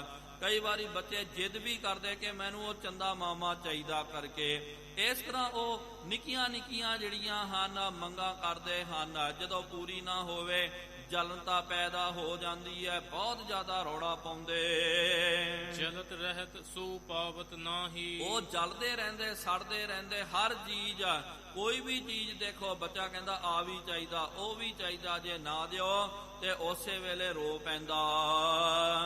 ਕਬ ਇੱਕ ਥਲ ਥਿਰ ਰਹਿ ਨਾ ਸਕਤ ਜਸ। ਜਿਸ ਤਰ੍ਹਾਂ ਕਿ ਜਿਹੜਾ ਹੈ ਨਾ ਬੰਦਰ, ਜਿਹੜਾ ਬਾਂਦਰ ਆਪਨੇ ਵੇਖਿਆ ਹੋਵੇਗਾ, ਬਾਂਦਰ ਪਿਆਰਿਓ ਸਦਾ ਟਪੂਸੀਆਂ ਮਾਰਦਾ, ਕਦੇ ਇੱਕ ਥਾਂ ਤੇ ਟਿਕ ਕਰਕੇ ਨਹੀਂ ਬਹਿੰਦਾ। ਤਿਉ ਨਹਿ ਠਹਿਰੈ ਚੰਚਲਤਾ। ਇਸ ਤਰ੍ਹਾਂ ਹੀ ਬੱਚਾ ਜਿਹੜਾ ਬਹੁਤ ਜ਼ਿਆਦਾ ਚੰਚਲ ਹੁੰਦਾ ਹੈ, ਉਹ ਟਿਕ ਕੇ ਕਦੇ ਨਹੀਂ ਬਹਿੰਦਾ। ਸਿਆਣੇ ਪਿਆਰਿਓ ਵਿਦਵਾਨ ਇਹ ਵੀ ਦੱਸਦੇ ਹਨ ਕਿ ਭਾਈ ਇੱਕ ਬਾਂਦਰ ਹੋ ਗਿਆ, ਇੱਕ ਹਾਥੀ ਹੋ ਗਿਆ, ਤੇ ਨਾਲ ਤੀਜਾ ਜਿਹੜਾ ਬੱਚਾ, ਜੇ ਇਹ ਸ਼ਾਂਤ ਬੈਠ ਜਾਵੇ ਤੇ ਸਮਝ ਲੈਣਾ ਚਾਹੀਦਾ ਕਿ ਭਾਈ ਕੋਈ ਨਾ ਕੋਈ ਤਾਂ ਗੱਲ ਹੈ, ਕੋਈ ਨਾ ਕੋਈ ਤਾਂ ਇਹਨਾਂ ਨੂੰ ਬਿਮਾਰੀ ਪਾਈ ਹੋਈ ਹੈ। ਜੇ ਇਹ ਬਿਮਾਰ ਹੋਣਗੇ ਤਾਂ ਹੀ ਇਹ ਟਿਕ ਕੇ ਬਹਿੰਦੇ ਹਨ, ਨਹੀਂ ਤਾਂ ਇਹ ਟਿਕ ਕੇ ਕਦੇ ਨਹੀਂ ਬਹਿ ਸਕਦੇ। ਬਾਂਦਰ ਵੀ ਜਿਹੜਾ ਪਿਆਰਿਓ ਕੁਝ ਕੰਮ ਨਾ ਵੀ ਹੋਵੇ ਐਵੇਂ ਛਾਲ ਮਾਰੀ ਜਾਂਦਾ, ਇੱਥੋਂ ਉੱਥੇ, ਉੱਥੋਂ ਇੱਥੇ ਆ ਗਿਆ। ਹਾਥੀ ਵੀ ਜਿਹੜਾ ਉਹਨੂੰ ਬੰਦ ਕੇ ਰੱਖੋ ਤਾਂ ਵੀ ਜਿਹੜਾ ਝੂਮਦਾ ਰਹਿੰਦਾ। ਬੱਚਾ ਵੀ ਜਿਹੜਾ ਬਿਠਾ ਕੇ ਰੱਖੋ, ਉਹ ਕਦੇ ਇਹਨੂੰ ਹੱਥ ਲਾਵੇ, ਕਦੇ ਉਹਨੂੰ ਹੱਥ ਲਾਵੇ। ਹੁਣ ਆਪਣੇ ਦੇਸ਼ ਦੇ ਵਿੱਚ ਤਾਂ ਨਹੀਂ, ਲੇਕਿਨ ਬਾਹਰ ਦੇ ਮੁਲਕਾਂ ਦੇ ਵਿੱਚ ਪਿਆਰਿਓ ਅਸਾਂ ਆਪ ਵੇਖਿਆ, ਕਈ ਇੰਨੇ ਚੰਚਲ ਹੁੰਦੇ, ਮਾਤਾ ਪਿਤਾ ਇੰਨੇ ਪਰੇਸ਼ਾਨ ਹੋ ਜਾਂਦੇ ਬੱਚਿਆਂ ਤੋਂ। ਜਿਸ ਤਰ੍ਹਾਂ ਆਪਾਂ ਕੁੱਤਿਆਂ ਨੂੰ, ਬਿੱਲਿਆਂ ਨੂੰ ਗਲ ਦੇ ਵਿੱਚ ਜੰਜੀਰ ਪਾ ਕੇ ਬੰਨ ਕੇ ਰੱਖਦੇ ਨਾ, ਇਸ ਤਰ੍ਹਾਂ ਹੀ ਪਿਆਰਿਓ ਉਹ ਬੱਚਿਆਂ ਦੇ ਲੇਕਿਨ ਗਲ ਵਿੱਚ ਪੱਟਾ ਨਹੀਂ ਹੁੰਦਾ, ਉਹਦੀ ਕਮਰ ਦੇ ਵਿੱਚ ਇਸ ਤਰ੍ਹਾਂ ਦਾ ਬਣਾਇਆ ਹੋਇਆ ਹੁੰਦਾ, ਉਹ ਪਾ ਦਿੰਦੇ, ਜੈਕਟ ਜੀ ਪਾ ਦਿੰਦੇ ਹਨ, ਬੰਦ ਕਰ ਦਿੰਦੇ, ਉਹਨੂੰ ਸੰਗਲ ਲਾ ਕਰਕੇ ਫਿਰ ਬੱਚੇ ਨੂੰ ਬੰਦ ਕਰ ਦਿੰਦੇ, ਭਾਵ ਕੇ ਫਿਰ ਕਈ ਵਾਰੀ ਕੁੱਤੇ ਬਿੱਲਿਆਂ ਵਾਂਗੂ ਬੰਦ ਕਰਕੇ ਰੱਖਦੇ। ਕਿਉਂਕਿ ਚੰਚਲਤਾ ਬਹੁਤ ਜ਼ਿਆਦੀ ਹੁੰਦੀ ਹੈ। ਇੱਛਾ ਸਦਾ ਪਦਾਰਥ ਕੇਰੀ, ਸਦਾ ਬੱਚਾ ਜਿਹੜਾ ਪਦਾਰਥਾਂ ਦੀ ਇੱਛਾ ਕਰਦਾ, ਖਾਣਾ ਤਾਂ ਕੁਛ ਨਹੀਂ ਹੁੰਦਾ ਤੇ ਖੇਡਣਾ ਵੀ ਕੁਛ ਨਹੀਂ, ਜਾਂਦੇ ਜਾਂਦੇ ਆ ਵੀ ਚਾਹੀਦਾ ਜੀ, ਉਹ ਵੀ ਚਾਹੀਦਾ, ਤੇ ਇੰਨਾ ਜਿੱਦੀ ਹੁੰਦਾ ਨਾ। ਇਸ ਕਰਕੇ ਤਿੰਨ ਜਿਹੜੇ ਹੱਠ ਹਨ ਉਹਦੇ ਵਿੱਚ ਇੱਕ ਤਾਂ ਕਿਹਾ ਗਿਆ ਬਾਲ ਹੱਠ, ਫਿਰ ਜਿਹੜਾ ਤ੍ਰੀਆ ਹੱਟ ਹੈ ਤੇ ਤੀਜਾ ਜਿਹੜਾ ਹੈ ਉਹ ਰਾਜ ਹੱਟ ਹੈ। ਇਹ ਤਿੰਨ ਹੱਟ ਜਿਹੜੇ ਹਨ ਮੰਨੇ ਗਏ। ਇੱਕ ਤਾਂ ਜਿਹੜਾ ਬੱਚਾ ਵੀ ਜਿੱਦ ਦੇ ਵਿੱਚ ਆ ਜਾਵੇ ਤੇ ਵੱਡੇ ਵੱਡੇ ਨੂੰ ਥੱਲੇ ਨੱਕ ਰਗੜ ਦਿੰਦਾ, ਉਹਨਾਂ ਨੂੰ ਵੀ ਮੰਨਣੀ ਪੈਂਦੀ ਹੈ। ਤੇ ਕਈ ਵਾਰੀ ਤਾਂ ਆਪਨੇ ਵੀ ਵੇਖਿਆ ਹੋਵੇਗਾ ਬੱਚੇ ਜਾਂਦੇ ਤੇ ਕਈ ਜਿਹੜੇ ਵਿਆਪਾਰੀ ਵੀ ਹੁੰਦੇ ਉਹ ਵੀ ਬੜੇ ਚਤੁਰ ਸਿਆਣੇ ਹੁੰਦੇ, ਉਹਨਾਂ ਨੂੰ ਪਤਾ ਹੁੰਦਾ ਕੀ ਕਰਨਾ ਹੈ। ਜਦੋਂ ਬੱਚੇ ਗਏ ਨਾ ਉਹਦੇ ਨਾਲ ਹੀ ਜਿਹੜਾ ਖਿਲੌਣੇ ਵਾਲਾ ਉਹਦੇ ਮਗਰ ਮਗਰ ਜਾਏਗਾ, ਐ ਜ਼ੋਰ ਜ਼ੋਰ ਦੀ ਵਜਾਵੇਗਾ। ਆ ਗੁਬਾਰੇ ਵੀ ਜਿਹੜੇ ਉਹਦੇ ਮੂੰਹ ਦੇ ਉੱਤੇ ਥੋੜਾ ਵਜਾਉਣਗੇ। ਬੱਚੇ ਨੂੰ ਕਹਿਣ ਦੀ ਉਹ ਬੋਲਦਾ ਨਹੀਂ ਕਿ ਲੈ ਪਈ ਕਰਕੇ, ਜਦੋਂ ਉਹਦੇ ਸਾਹਮਣੇ ਖੜਾਕਾ ਕਰੋ ਉਹ ਜਿੱਦ ਕਰ ਦਿੰਦਾ, ਮਾਤਾ ਪਿਤਾ ਨੂੰ ਵਕਤ ਪਾ ਦਿੰਦਾ ਚਾਹੀਦਾ ਹੀ ਕਰਕੇ। ਜੇ ਨਾ ਦਿਓ ਉਸੇ ਵੇਲੇ ਕਈ ਤਾਂ ਬੱਚੇ ਧਰਤੀ ਦੇ ਵਿੱਚ ਹੀ ਰੇਂਗਣਾ ਸ਼ੁਰੂ ਕਰ ਦਿੰਦੇ, ਹੱਥਾਂ ਪੈਰਾਂ ਨੂੰ ਮਾਰ ਦਿੰਦੇ ਹਨ, ਕਹਿੰਦੇ ਜੀ ਆ ਚਾਹੀਦਾ ਹੀ ਮੈਨੂੰ। ਕਈ ਵਾਰੀ ਖਾਣ ਦੀਆਂ ਵਸਤੂਆਂ ਵੀ ਆ ਵੀ ਲੈ ਲੈਣਾ, ਉਹ ਵੀ ਲੈ ਲੈਣਾ, ਲੇਕਿਨ ਛਕਦੇ ਕੁਛ ਵੀ ਨਹੀਂ ਹਨ, ਲੇਕਿਨ ਲੈਣ ਦੀ ਇੱਛਾ ਬੜੀ ਹੁੰਦੀ ਹੈ, ਉਹ ਵੀ ਲੈ ਲਵਾਂ ਉਹ ਵੀ ਲੈ ਲਵਾਂ ਕਰਕੇ। ਹੋਤ ਦੀਨਤਾ ਸਭਨ ਅਗੇਰੀ, ਨਾਲ ਹੁਣ ਮਹਾਰਾਜ ਜੀ ਨੇ ਕਿਹਾ ਦੀਨਤਾ ਜਿਹੜੀ ਹੈ ਸਾਰਿਆਂ ਤੋਂ ਦੀਨਹੀਨ ਹੁੰਦਾ ਬੱਚਾ, ਪਰਾਇਆਂ ਦੇ ਵਾਸ ਹੁੰਦਾ। ਮੂੜ ਗੁੰਗ ਅਪਵਿੱਤਰ ਰਹਾਈ, ਮੂੜ ਹੈ ਮੂਰਖ ਹੈ ਬੱਚਾ ਤੇ ਗੁੰਗਾ ਹੁੰਦਾ ਹੈ, ਬੋਲੀ ਵੀ ਨਹੀਂ ਆਉਂਦੀ ਹੈ। 3 ਸਾਲ ਤੋਂ ਬਾਅਦ ਜ਼ਿਆਦਾ ਕਰਕੇ 1.5-2 ਸਾਲ ਤੋਂ ਬਾਅਦ ਬੱਚਾ ਜਿਹੜਾ ਹੈ ਬੋਲੀ ਬੋਲਣਾ ਸ਼ੁਰੂ ਹੁੰਦਾ, ਕਈ ਤਾਂ 4-5 ਸਾਲ ਲੱਗ ਜਾਂਦੇ। ਅਪਵਿੱਤਰ ਰਹੀ, ਸਦਾ ਅਪਵਿੱਤਰ ਰਹਿੰਦਾ। ਅੱਜ ਕੱਲ ਤਾਂ ਪਿਆਰਿਓ, ਕਿਉਂਕਿ ਗੱਲ ਸੱਚੀ ਹੈ, ਅੱਜ ਕੱਲ ਤਾਂ ਇਸ ਤਰ੍ਹਾਂ ਦੇ ਕਈ ਸਾਧਨ ਆ ਗਏ, ਕਈ ਇਸ ਤਰ੍ਹਾਂ ਦੇ ਇਹ ਆ ਗਏ ਹਨ, ਉਹਦੇ ਨਾਲ ਬੱਚੇ ਨੂੰ ਆਪਾਂ ਸਵਾਸਥ ਰੱਖਦੇ ਹਾਂ। ਲੇਕਿਨ ਕਈ ਜਿਹੜੇ ਬਜ਼ੁਰਗ ਅੱਜ ਦੇ ਬੱਚਿਆਂ ਨੂੰ ਇਹਨਾਂ ਨੂੰ ਪਤਾ ਨਹੀਂ ਹੋਵੇਗਾ, ਲੇਕਿਨ ਬਜ਼ੁਰਗ ਦੱਸਦੇ ਸੀ ਕਿ ਪਹਿਲਿਆਂ ਦੇ ਬੱਚੇ 4-5 ਸਾਲ ਤੱਕ ਤਾਂ ਮਲੀਨ ਹੀ ਰਹਿੰਦੇ ਸਨ, ਉੱਥੇ ਹੀ ਛਰਲਾ ਮਾਰ ਦੇਣਾ, ਉੱਥੇ ਹੀ ਜਿਹੜਾ ਬਿਸ਼ਤਾ ਕਰਕੇ ਉਹਦੇ ਉੱਤੇ ਹੀ ਬੈਠੇ ਰਹਿਣਾ, ਉਦੋਂ ਹੀ ਲਿਬੇੜ ਕਰਕੇ ਰੱਖ ਦੇਣਾ, ਸਾਰੇ ਵਸਤਰ ਜਿਹੜੇ ਖਰਾਬ ਕਰਦੇ ਨੇ। ਅੱਜ ਤਾਂ ਕਈ ਸਾਧਨ ਆ ਗਏ, ਚਲੋ ਕੀ ਦਸੀਏ, ਆਪ ਨੂੰ ਪਤਾ ਹੋਵੇਗਾ ਕਿ ਬਸ ਕੋਈ ਜ਼ਿਆਦੀ ਅਪਵਿੱਤਰਤਾ ਨਹੀਂ ਹੁੰਦੀ ਹੈ, ਉਹਨੂੰ ਇਸ ਤਰ੍ਹਾਂ ਯੂਜ਼ ਐਂਡ ਥਰੋ ਆਪਾਂ ਕਰ ਦਿੰਦੇ ਆ। ਲੇਕਿਨ ਪਹਿਲੇ ਜ਼ਮਾਨੇ ਦੇ ਵਿੱਚ ਜੇ ਘਰ ਦੇ ਵਿੱਚ ਬੱਚਾ ਹੋਵੇ ਤੇ ਮਾਂ ਜਿਹੜੀ ਹੈ ਉਹਦੇ ਵਿੱਚ ਹੀ ਲੱਗੀ ਹੋਈ ਹੁੰਦੀ ਸੀ, ਰੋਜ਼ ਦੇ 10 ਉਹਦੇ ਕੱਪੜੇ ਧੋਣੇ ਹਨ, ਤੇ ਰਾਤ ਨੂੰ ਵੀ ਜਦੋਂ ਉਹਨੂੰ ਲੰਬੇ ਪਾਉਣਾ, ਜੇ ਖੁੱਲਾ ਰੱਖ ਦਿਓ ਤੇ ਸਰਦ ਲੱਗ ਜਾਂਦੀ ਹੈ, ਤੇ ਉਹਨੂੰ ਫਿਰ ਚੰਗੀ ਤਰ੍ਹਾਂ ਓੜੀ ਪਾ ਦਿਓ, ਚੰਗਾ ਉਡਾ ਕੇ ਰੱਖੋ, ਉਹਨੂੰ ਕੰਬਲ ਪਾ ਦਿਓ, ਤੇ ਅੱਧੀ ਰਾਤ ਤੱਕ 3-4 ਵਾਰੀ ਬੱਚਾ ਜਿਹੜਾ ਪਿਸ਼ਾਬ ਕਰ ਦੇਣਾ, ਉਹਦੇ ਵਿੱਚ ਹੀ ਵਿਸ਼ਟਾ ਕਰ ਦਿੰਦਾ, ਫਿਰ ਉਹਨੂੰ ਫਿਰ ਦਿਨ ਲੱਗਿਆ ਫਿਰ ਧੋ ਫਿਰ ਸੁਕਾਓ, ਇਹਦੇ ਵਿੱਚ ਹੀ ਸਮਾਂ ਲੰਘ ਜਾਂਦਾ। ਤੇ ਮਹਾਰਾਜ ਨੇ ਆਪ ਕਿਹਾ ਮਲੀਨਤਾ ਸਦਾ 4-5 ਸਾਲ ਤਾਂ ਅੱਜ ਦਾ ਸਮਾਂ ਪਿਆਰਿਓ ਬਹੁਤ ਬਦਲ ਗਿਆ, ਆਧੁਨਿਕਤਾ ਆ ਗਈ ਹੈ, ਕਈ ਇਹੋ ਜਿਹੇ ਚੀਜ਼ਾਂ ਆ ਗਈਆਂ ਜਿਹਦੇ ਨਾਲ ਆਪਾਂ ਵਧੀਆ ਇਹ ਰੱਖ ਸਕਦੇ ਹਾਂ, ਲੇਕਿਨ ਉਹਨਾਂ ਜ਼ਮਾਨਿਆਂ ਦੇ ਵਿੱਚ ਇਹੋ ਜਿਹੇ ਸਾਧਨ ਨਹੀਂ ਹੁੰਦੇ ਸਨ। ਜ਼ਿਆਦਾ ਕਰਕੇ ਮਲੀਨਤਾ ਦੇ ਨਾਲ, ਗੰਦਗੀ ਦੇ ਨਾਲ ਹੀ ਜਿਹੜਾ ਬੱਚਾ ਲਿਬੜਿਆ ਹੋਇਆ ਹੁੰਦਾ। ਪਾਂਸ਼ਤ ਵਸਤ ਨਾ ਉਚਰ ਸਕਾਈ, ਉਹ ਕਈ ਵਾਰੀ ਬੱਚੇ ਨੂੰ ਆ ਚੀਜ਼ ਦੀ ਵਸਤੂ ਦੀ ਇਹ ਹੁੰਦੀ ਹੈ, ਲੇਕਿਨ ਉਹ ਦੱਸ ਹੀ ਨਹੀਂ ਸਕਦਾ, ਕਿਉਂਕਿ ਸਿਆਣੇ ਦੱਸਦੇ ਕਿ ਭਾਈ ਬੰਦਾ ਸਿਆਣਾ ਬੰਦਾ ਜਵਾਨ ਬੰਦਾ ਬਿਮਾਰ ਹੋ ਜਾਵੇ, ਆਪਾਂ ਦੱਸ ਸਕਦੇ ਹਾਂ ਕਿ ਹਾਂ ਜੀ ਮੈਨੂੰ ਇੱਥੇ ਪੀੜਾ ਹੈ।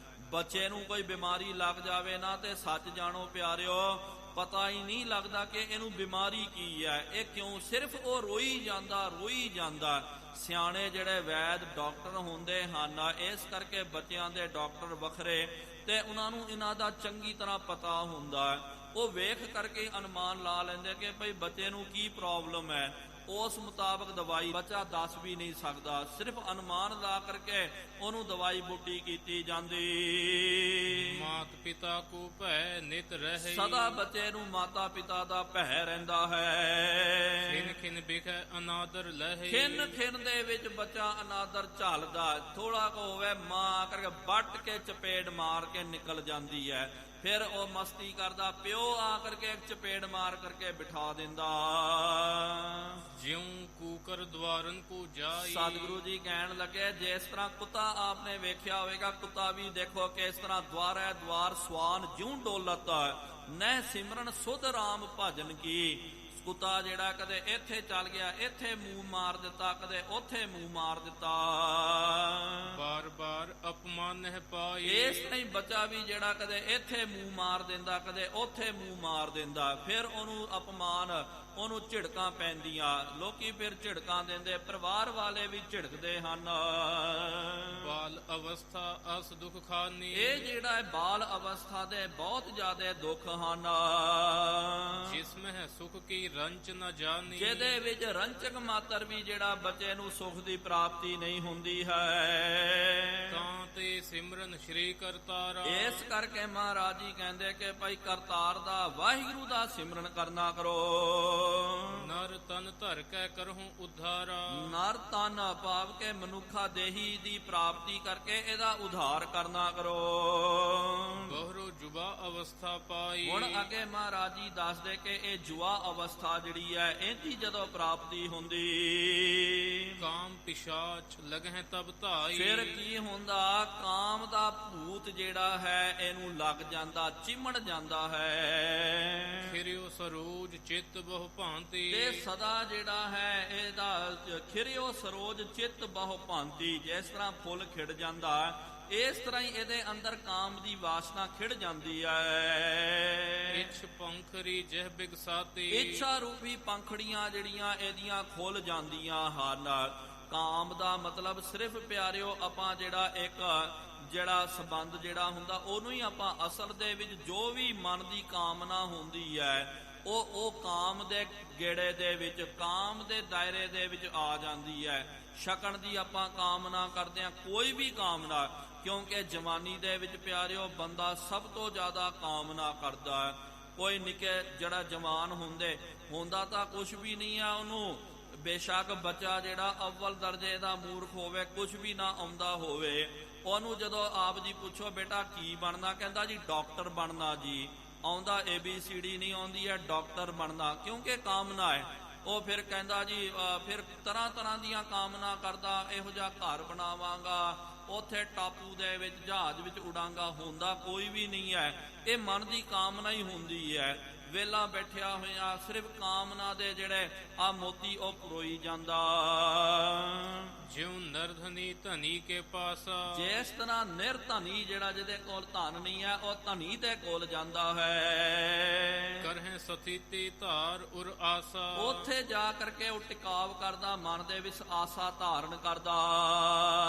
ਤਿਉ ਪਿਖ ਜੁਆ ਜੋ ਸਰਬ ਵਿਕਾਰਾ। ਇਸ ਤਰ੍ਹਾਂ ਹੀ ਜਿਹੜਾ ਜੁਆ ਅਵਸਥਾ ਦੇ ਵਿੱਚ ਜਿਹੜਾ ਬੰਦਾ ਜਿਹੜਾ ਸਾਰੇ ਵਿਕਾਰਾਂ ਦੇ ਕੋਲ ਆਏ ਸਥਿਤ ਭੈ ਨਰਨ ਮਝਾਰਾ। ਉਹ ਆ ਕਰਕੇ ਮਨੁੱਖਾਂ ਦੇ ਅੱਗੇ ਸਥਿਤ ਹੋ ਜਾਂਦਾ ਹੈ। ਭਾਵ ਕਿ ਤਰ੍ਹਾਂ ਤਰ੍ਹਾਂ ਦੀਆਂ ਉਹਦੀਆਂ ਮਨ ਦੀਆਂ ਕਾਮਨਾਵਾਂ, ਭਾਵਨਾਵਾਂ, ਵਾਸ਼ਨਾਵਾਂ ਹੁੰਦੀਆਂ। ਕਾਮ ਪਿਸ਼ਾਚ ਲਗਿਓ ਇਸ ਤਾਈ। ਉਹਨੂੰ ਫਿਰ ਪਿਆਰਿਓ ਕਾਮ ਰੂਪੀ ਜਿਹੜਾ ਭੂਤ ਚਿੰਮੜ ਜਾਂਦਾ, ਪਿਸ਼ਾਚ ਲੱਗ ਜਾਂਦਾ।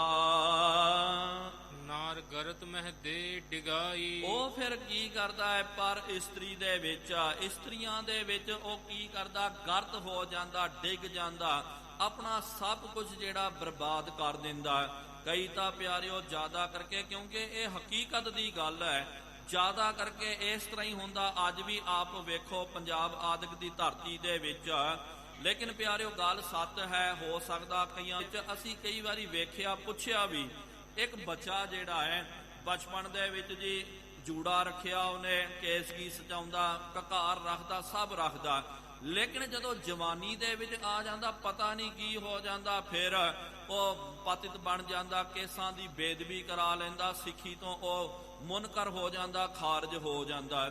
ਕਈ ਵਾਰੀ ਪਿਆਰਿਓ ਉਹਨਾਂ ਨੂੰ ਪੁੱਛੋ ਕਿ ਭਾਈ ਇਹ ਗੱਲ ਕੀ ਹੈ, ਕਿਉਂ ਤੂੰ ਤਾਂ ਬਚਪਨ ਦੇ ਵਿੱਚ ਤਾਂ ਵਧੀਆ ਤੂੰ ਕੇਸਾ ਧਾਰੀ ਸੀ, ਗੁਰੂ ਘਰ ਦੇ ਵਿੱਚ ਜਾਂਦਾ ਸੀ, ਵਧੀਆ ਗੁਰੂ ਘਰ ਦੇ ਮਾਹੌਲ, ਸਿੱਖੀ ਦੇ ਮਾਹੌਲ ਦੇ ਵਿੱਚ ਸੀ, ਹੁਣ ਕੀ ਹੋਇਆ?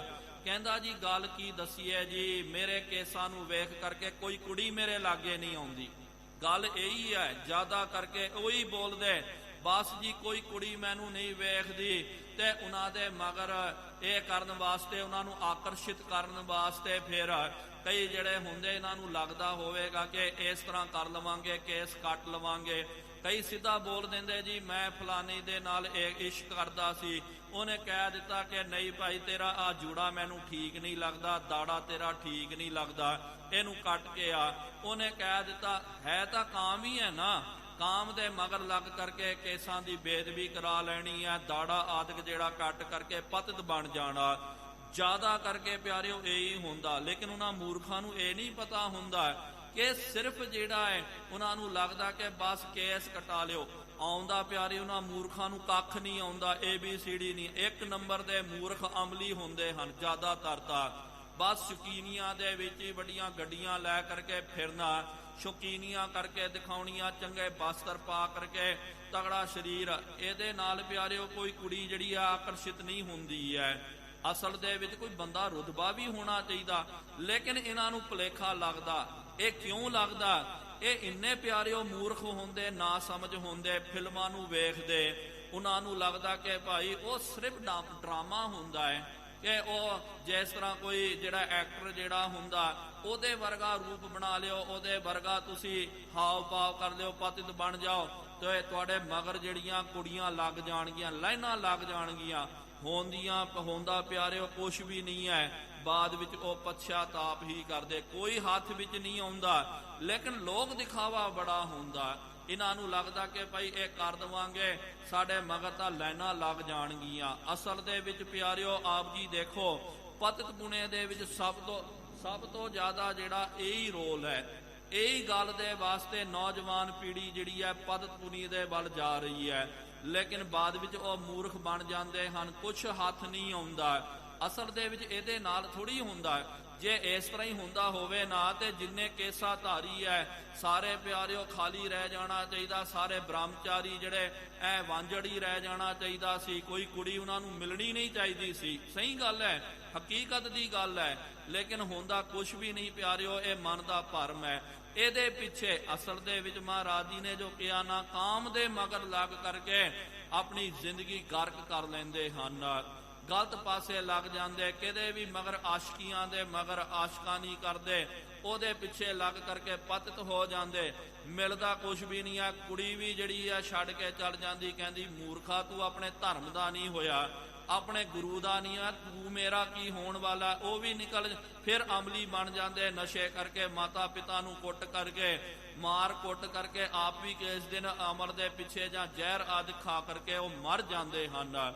ਸਭ ਕੁਝ ਜਿਹੜਾ ਇਹ ਜਵਾਨੀ ਦੇ ਵਿੱਚ ਹੀ ਹੁੰਦਾ ਹੈ। ਇਹ ਜਵਾਨੀ ਦੇ ਵਿੱਚ ਕਾਮ ਦਾ ਜਿਹੜਾ ਭੂਤ ਨਾ ਲੱਗਦਾ, ਤਿਸ ਮਹਿ ਪਰਿਉ ਮਹਾ ਦੁਖ ਪਾਵੈ, ਇਹਦੇ ਵਿੱਚ ਪੈ ਕਰਕੇ ਮਹਾ ਦੁਖ ਦੀ ਇਹਨੂੰ ਪ੍ਰਾਪਤੀ ਹੁੰਦੀ ਹੈ। ਨਿਕਸਿਓ ਜਾਏ ਨਾ ਜਨਮ ਗਵਾਵੈ, ਉਹ ਨਿਕਲ ਹੀ ਨਹੀਂ ਸਕਦਾ ਇਸ ਤਰ੍ਹਾਂ ਦੇ ਗੇੜ ਦੇ ਵਿੱਚ, ਆ ਘੁੰਮਣ ਘੇਰੀ ਦੇ ਵਿੱਚ ਫਸ ਜਾਂਦਾ, ਫਿਰ ਨਿਕਲਦਾ ਨਹੀਂ। ਫਿਰ ਆਸ਼ਕੀ ਤੋਂ ਨਿਕਲ ਗਿਆ, ਅਮਲ ਦੇ ਵਿੱਚ ਲੱਗ ਜਾਂਦਾ, ਅਮਲ ਦੇ ਵਿੱਚੋਂ ਨਿਕਲ ਗਿਆ, ਫਿਰ ਜ਼ਹਿਰ ਖਾ ਕਰਕੇ ਇਹਨਾਂ ਨੇ ਮਰ ਜਾਣਾ ਹੈ। ਜਿਨ ਭੋਗਾਉ ਕਉ ਸੁਖ ਲਖ ਭੋਗੇ, ਸਤਿਗੁਰੂ ਜੀ ਕਹਿਣ ਲੱਗੇ ਜਿਨ੍ਹਾਂ ਭੋਗਾਂ ਨੂੰ ਭਾਈ ਤੂੰ ਸੁਖ ਜਾਣ ਕਰਕੇ ਭੋਗਿਆ ਹੈ, ਸੋ ਸਭ ਦੁਖ ਕੋ ਕਰ। ਤੇ ਮਹਾਰਾਜ ਜੀ ਨੇ ਕਿਹਾ ਮਿੱਠਾ ਕਰਕੇ ਤਾਂ ਛਕਿਆ, ਲੇਕਿਨ ਉਹੀ ਕੌੜੇ ਦਾ ਰੂਪ ਬਣ ਗਿਆ, ਉਹੀ ਤੈਨੂੰ ਦੁਖਦਾਈ ਹੋ ਗਿਆ। ਜਿਉ ਕੰਚਨ ਘਟ ਬਿਖ ਕੋ ਪੂਰਾ, ਸਤਿਗੁਰੂ ਮਹਾਰਾਜ ਜੀ ਨੇ ਬੜਾ ਪਿਆਰਾ ਇੱਥੇ ਦ੍ਰਿਸ਼ਟਾਂਤ ਦਿੱਤਾ, ਜਿਸ ਤਰ੍ਹਾਂ ਕਿ ਕੋਈ ਕੰਚਨ ਦੇ ਪਿਆਲੇ ਦੇ ਵਿੱਚ, ਸੋਨੇ ਦੇ ਪਿਆਲੇ ਦੇ ਵਿੱਚ ਜ਼ਹਿਰ ਭਰ ਕੇ ਲਿਆਵੇ, ਕਰੈ ਪਾਨ ਪਿਖ ਕਹਿ ਤਹਿ ਰੂਰਾ। ਕੋਈ ਫਿਰ ਕਹਿੰਦਾ, ਕਈ ਕਹਿੰਦੇ ਜੀ ਲਓ ਜੀ ਸੋਨੇ ਦਾ ਪਿਆਲਾ, ਕਿੱਥੇ ਮਿਲਦਾ ਸੋਨੇ ਦਾ ਪਿਆਲਾ, ਕੀ ਪਿਆ ਹੋਇਆ, ਛੱਡ ਦਿਓ ਇਹਨੂੰ, ਛਕ ਲਓ। ਫਿਰ ਸੋਨਾਗੜ ਲੱਗ ਕਰਕੇ ਇਹਨਾਂ ਇਸਤਰੀਆਂ ਦੇ ਜਾਂ ਕਈ ਇਸਤਰੀਆਂ ਪੁਰਖਾਂ ਦੇ ਮਗਰ, ਤਨ ਦੇ ਮਗਰ ਲੱਗ ਕਰਕੇ ਆਪਣਾ ਜੀਵਨ ਬਰਬਾਦ ਕਰ ਲੈਂਦੇ, ਫਿਰ ਆਪਣੇ ਧਰਮ ਤੋਂ ਵੀ ਖਾਲੀ ਹੋ ਜਾਂਦੇ, ਪਰਿਵਾਰ ਤੋਂ ਵੀ ਉਹ ਟੁੱਟ ਜਾਂਦੇ। ਇਨੀਆਂ ਕੋ ਬੇਨਤੀਆਂ ਪ੍ਰਵਾਨ ਕਰਿਓ, ਵਿਚਾਰ ਕਰਦੇ ਆਂ ਬੇਅੰਤ ਗਲਤੀਆਂ ਹੋ ਗਈਆਂ ਜੀ, ਉਹ ਮਾਫੀ ਬਖਸ਼ਣੀ। ਤੇ ਸਾਰੀਆਂ ਸੰਗਤਾਂ ਦੇ ਪ੍ਰਤੀ ਪਿਆਰਿਓ ਤਖਤ ਸਾਹਿਬ ਵੱਲੋਂ ਇਹ ਬੇਨਤੀ ਕੀਤੀ ਜਾਂਦੀ ਹੈ ਕਿ ਸੰਤ ਬਾਬਾ ਕੁਲਵੰਤ ਸਿੰਘ ਜੀ ਜਥੇਦਾਰ ਸਾਹਿਬ ਇਹਨਾਂ ਦੀ ਦੇਹ ਰੋਗਤਾ ਦੀ ਯਾਚਨਾ ਕਰਦੇ ਹੋਏ ਤਖਤ ਸਾਹਿਬ ਦੇ ਵਿੱਚ 1 ਤਰੀਕ ਨੂੰ ਸ੍ਰੀ ਅਖੰਡ ਪਾਠ ਸਾਹਿਬ ਜੀ ਦੀ ਆਰੰਭਤਾ ਹੋ ਚੁੱਕੀ ਹੈ। 3 ਤਰੀਕ ਨੂੰ ਭਾਵ ਕਿ ਕੱਲ ਅਖੰਡ ਪਾਠ ਸਾਹਿਬ ਦੇ ਭੋਗ ਪੈਣਗੇ ਤੇ ਇਸ ਸਮਾਗਮ ਦੇ ਵਿੱਚ ਸਮਾਪਤੀ ਦੇ ਵਿੱਚ ਵੀ ਸਾਰੀਆਂ ਸੰਗਤਾਂ ਨੂੰ ਬੇਨਤੀ ਕੀਤੀ ਜਾਂਦੀ ਹੈ ਹੁਮ ਹੁਮਾ ਕਰਕੇ ਦਰਸ਼ਨ ਦੇਣਾ ਕਰੋ। ਨਾਲ ਸਮੂਹ ਸੰਗਤਾਂ ਨੂੰ ਇਹ ਬੇਨਤੀ ਹੈ ਕਿ ਬਾਬਾ ਜੀ ਦੀ ਦੇਹ ਰੋਗਤਾ ਵਾਸਤੇ ਸ੍ਰੀ ਜਪਜੀ ਸਾਹਿਬ, ਸੁਖਮਨੀ ਸਾਹਿਬ ਜਾਂ ਚੌਪਈ ਸਾਹਿਬ ਜੀ ਦੇ ਪਾਠ ਕਰਕੇ ਬਾਣੀ ਦਾ ਮਹਾਤਮ ਸੰਤ ਬਾਬਾ ਕੁਲਵੰਤ ਸਿੰਘ ਜੀ ਨੂੰ ਬਖਸ਼ਣ ਦੀ ਅਰਦਾਸ ਕਰਕੇ ਗੁਰੂ ਮਹਾਰਾਜ ਦੀਆਂ ਖੁਸ਼ੀਆਂ ਪ੍ਰਾਪਤ ਕਰੋ ਜੀ।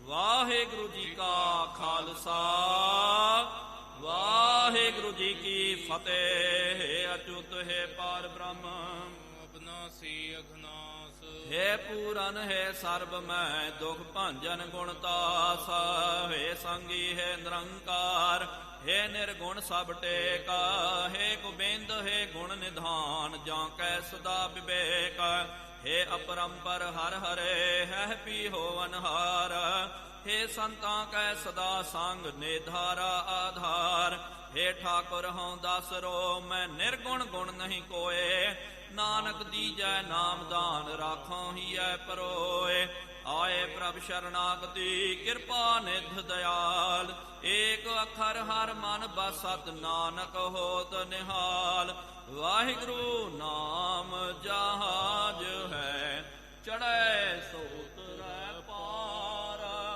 ਜੋ ਸ਼ਰਧਾ ਕਰ ਸੇਵੰਦੇ ਗੁਰ ਪਾਰ ਉਤਾਰਨ ਹਾਰ, ਕਥਾ ਨਿਤਾ ਪ੍ਰਤ ਹੋਤ ਹੈ ਸੁਣੋ ਸੋ ਸਿੰਘ ਸੁਜਾਨ, ਨਾਨਕ ਗੁਰੂ ਗੋਬਿੰਦ ਸਿੰਘ ਜੀ ਸਦਾ ਕਰੈ ਕਲਿਆਣ, ਨਾਨਕ ਗੁਰੂ ਗੋਬਿੰਦ ਸਿੰਘ ਜੀ ਸਦਾ ਕਰੈ ਕਲਿਆਣ। ਇੱਕ ਓੰਕਾਰ ਸਤਨਾਮ ਕਰਤਾ ਪੁਰਖ ਨਿਰਭਉ ਨਿਰਵੈਰ ਅਕਾਲ ਮੂਰਤ ਅਜੂਨੀ ਸੈਭੰ ਗੁਰ ਪ੍ਰਸਾਦ ਜਪ, ਆਦ ਸੱਚ ਜੁਗਾਦ ਸੱਚ ਹੈ ਵੀ ਸੱਚ, ਨਾਨਕ ਹੋਸੀ ਭੀ ਸੱਚ, ਇਕ ਓੰਕਾਰ ਸਤਨਾਮ ਕਰਤਾ ਪੁਰਖ ਨਿਰਭਉ ਨਿਰਵੈਰ ਅਕਾਲ ਮੂਰਤ ਅਜੂਨੀ ਸੈਭੰ ਗੁਰ ਪ੍ਰਸਾਦ ਜਪ, ਆਦ ਸੱਚ ਜੁਗਾਦ ਸੱਚ ਹੈ ਵੀ ਸੱਚ, ਨਾਨਕ ਹੋਸੀ ਭੀ ਸੱਚ, ਇੱਕ ਓੰਕਾਰ ਸਤਨਾਮ ਕਰਤਾ ਪੁਰਖ ਨਿਰਭਉ ਨਿਰਵੈਰ ਅਕਾਲ ਮੂਰਤ ਅਜੂਨੀ ਸੈਭੰ ਗੁਰ ਪ੍ਰਸਾਦ ਜਪ, ਆਦ ਸੱਚ ਜੁਗਾਦ ਸੱਚ ਹੈ ਵੀ ਸੱਚ, ਨਾਨਕ ਹੋਸੀ ਭੀ ਸੱਚ, ਇੱਕ ਓੰਕਾਰ ਸਤਨਾਮ ਕਰਤਾ ਪੁਰਖ ਨਿਰਭਉ ਨਿਰਵੈਰ ਅਕਾਲ ਮੂਰਤ ਅਜੂਨੀ ਸੈਭੰ ਗੁਰ ਪ੍ਰਸਾਦ ਜਪ, ਆਦ ਸੱਚ ਜੁਗਾਦ ਸੱਚ ਹੈ ਵੀ ਸੱਚ, ਨਾਨਕ ਹੋਸੀ ਭੀ ਸੱਚ, ਇੱਕ ਓੰਕਾਰ ਸਤਨਾਮ। ਆਦ ਸੱਚ ਜੁਗਾਦ ਸੱਚ ਹੈ ਵੀ ਸੱਚ, ਨਾਨਕ ਹੋਸੀ ਭੀ ਸੱਚ। ਵਾਹੋ ਵਾਹੋ ਗੋਬਿੰਦ ਸਿੰਘ ਜੀ, ਵਾਹੋ ਵਾਹੋ ਗੋਬਿੰਦ ਸਿੰਘ ਜੀ, ਕਲਗੀਆਂ ਵਾਲੇ ਗੋਬਿੰਦ ਸਿੰਘ ਜੀ, ਕਲਗੀਆਂ ਵਾਲੇ ਗੋਬਿੰਦ ਸਿੰਘ ਜੀ, ਬਾਜਾਂ ਵਾਲੇ ਗੋਬਿੰਦ ਸਿੰਘ ਜੀ, ਬਾਜਾਂ ਵਾਲੇ ਗੋਬਿੰਦ ਸਿੰਘ ਜੀ, ਫੌਜਾਂ ਵਾਲੇ ਗੋਬਿੰਦ ਸਿੰਘ ਜੀ, ਫੌਜਾਂ ਵਾਲੇ ਗੋਬਿੰਦ ਸਿੰਘ ਜੀ, ਸੋਜੀ ਪਿਆਰੇ ਗੋਬਿੰਦ ਸਿੰਘ ਜੀ, ਸੋਜੀ ਪਿਆਰੇ ਗੋਬਿੰਦ ਸਿੰਘ ਜੀ, ਵਾਹੋ ਵਾਹੋ ਗੋਬਿੰਦ ਸਿੰਘ ਜੀ, ਵਾਹੋ ਵਾਹੋ ਗੋਬਿੰਦ ਸਿੰਘ ਜੀ, ਵਾਹੋ ਵਾਹੋ ਗੋਬਿੰਦ ਸਿੰਘ ਜੀ, ਵਾਹੋ ਵਾਹੋ ਗੋਬਿੰਦ ਸਿੰਘ ਜੀ। ਧੰਨ ਧੰਨ ਸਾਹਿਬ ਸ੍ਰੀ ਗੁਰੂ ਨਾਨਕ ਦੇਵ ਜੀ ਮਹਾਰਾਜ, ਧੰਨ ਧੰਨ ਸਾਹਿਬ ਸ੍ਰੀ ਗੁਰੂ ਗੋਬਿੰਦ ਸਿੰਘ ਸਾਹਿਬ ਜੀਓ ਮਹਾਰਾਜ, ਧੰਨ ਧੰਨ ਸਾਹਿਬ ਸ੍ਰੀ ਗੁਰੂ ਗ੍ਰੰਥ ਸਾਹਿਬ ਜੀਓ ਮਹਾਰਾਜ। ਆਪ ਜੀ ਦੇ ਪਾਵਨ ਪਵਿੱਤਰ ਅਸਥਾਨ ਤਖਤ ਸੱਚਖੰਡ ਸ੍ਰੀ ਹਜ਼ੂਰ ਸ੍ਰੀ ਅਬਚਲਨਗੜ੍ਹ ਸਾਹਿਬ ਜੀ ਵਿਖੇ ਸ਼ਾਮਾਂ ਦੇ ਦੀਵਾਨ ਸਜਾਏ ਗਏ ਹੁਣ। ਸਜੇ ਹੋਏ ਪਾਵਨ ਦੀਵਾਨਾਂ ਦੇ ਵਿੱਚ ਗੁਰ ਇਤਿਹਾਸ ਦੀਆਂ ਕਥਾ ਵਿਚਾਰਾਂ ਹੋਈਆਂ। ਕਥਾ ਵਿਚਾਰਾਂ ਕਰਦਿਆਂ ਬੇਅੰਤ ਗਲਤੀਆਂ ਹੋ ਗਈਆਂ ਜੀ, ਉਹ ਮਾਫੀ ਬਖਸ਼ਣੀ। ਅੱਗੇ ਤੋਂ ਸਮਤਾਂ ਆਈਆਂ ਸੰਗਤਾਂ ਦੀਆਂ ਹਾਜ਼ਰੀਆਂ, ਤਿਲ ਫੁੱਲ ਭੇਟਾਵਾਂ ਪ੍ਰਵਾਨ ਕਰਨੀਆਂ। ਜੋ ਜੀ ਆਪ ਜੀ ਕੇ ਦੁਆਰੇ ਆਵੇ, ਸੋ ਸਦਾ ਹੀ ਰਾਜੀ ਪ੍ਰਸੰਨ ਜਾਵੇ। ਗੁਰੂ ਨਾਨਕ ਨਾਮ ਚੜ੍ਹਦੀ ਕਲਾ, ਤੇਰੇ ਭਾਣੇ ਸਰਬੱਤ ਦਾ ਭਲਾ। ਬੋਲੇ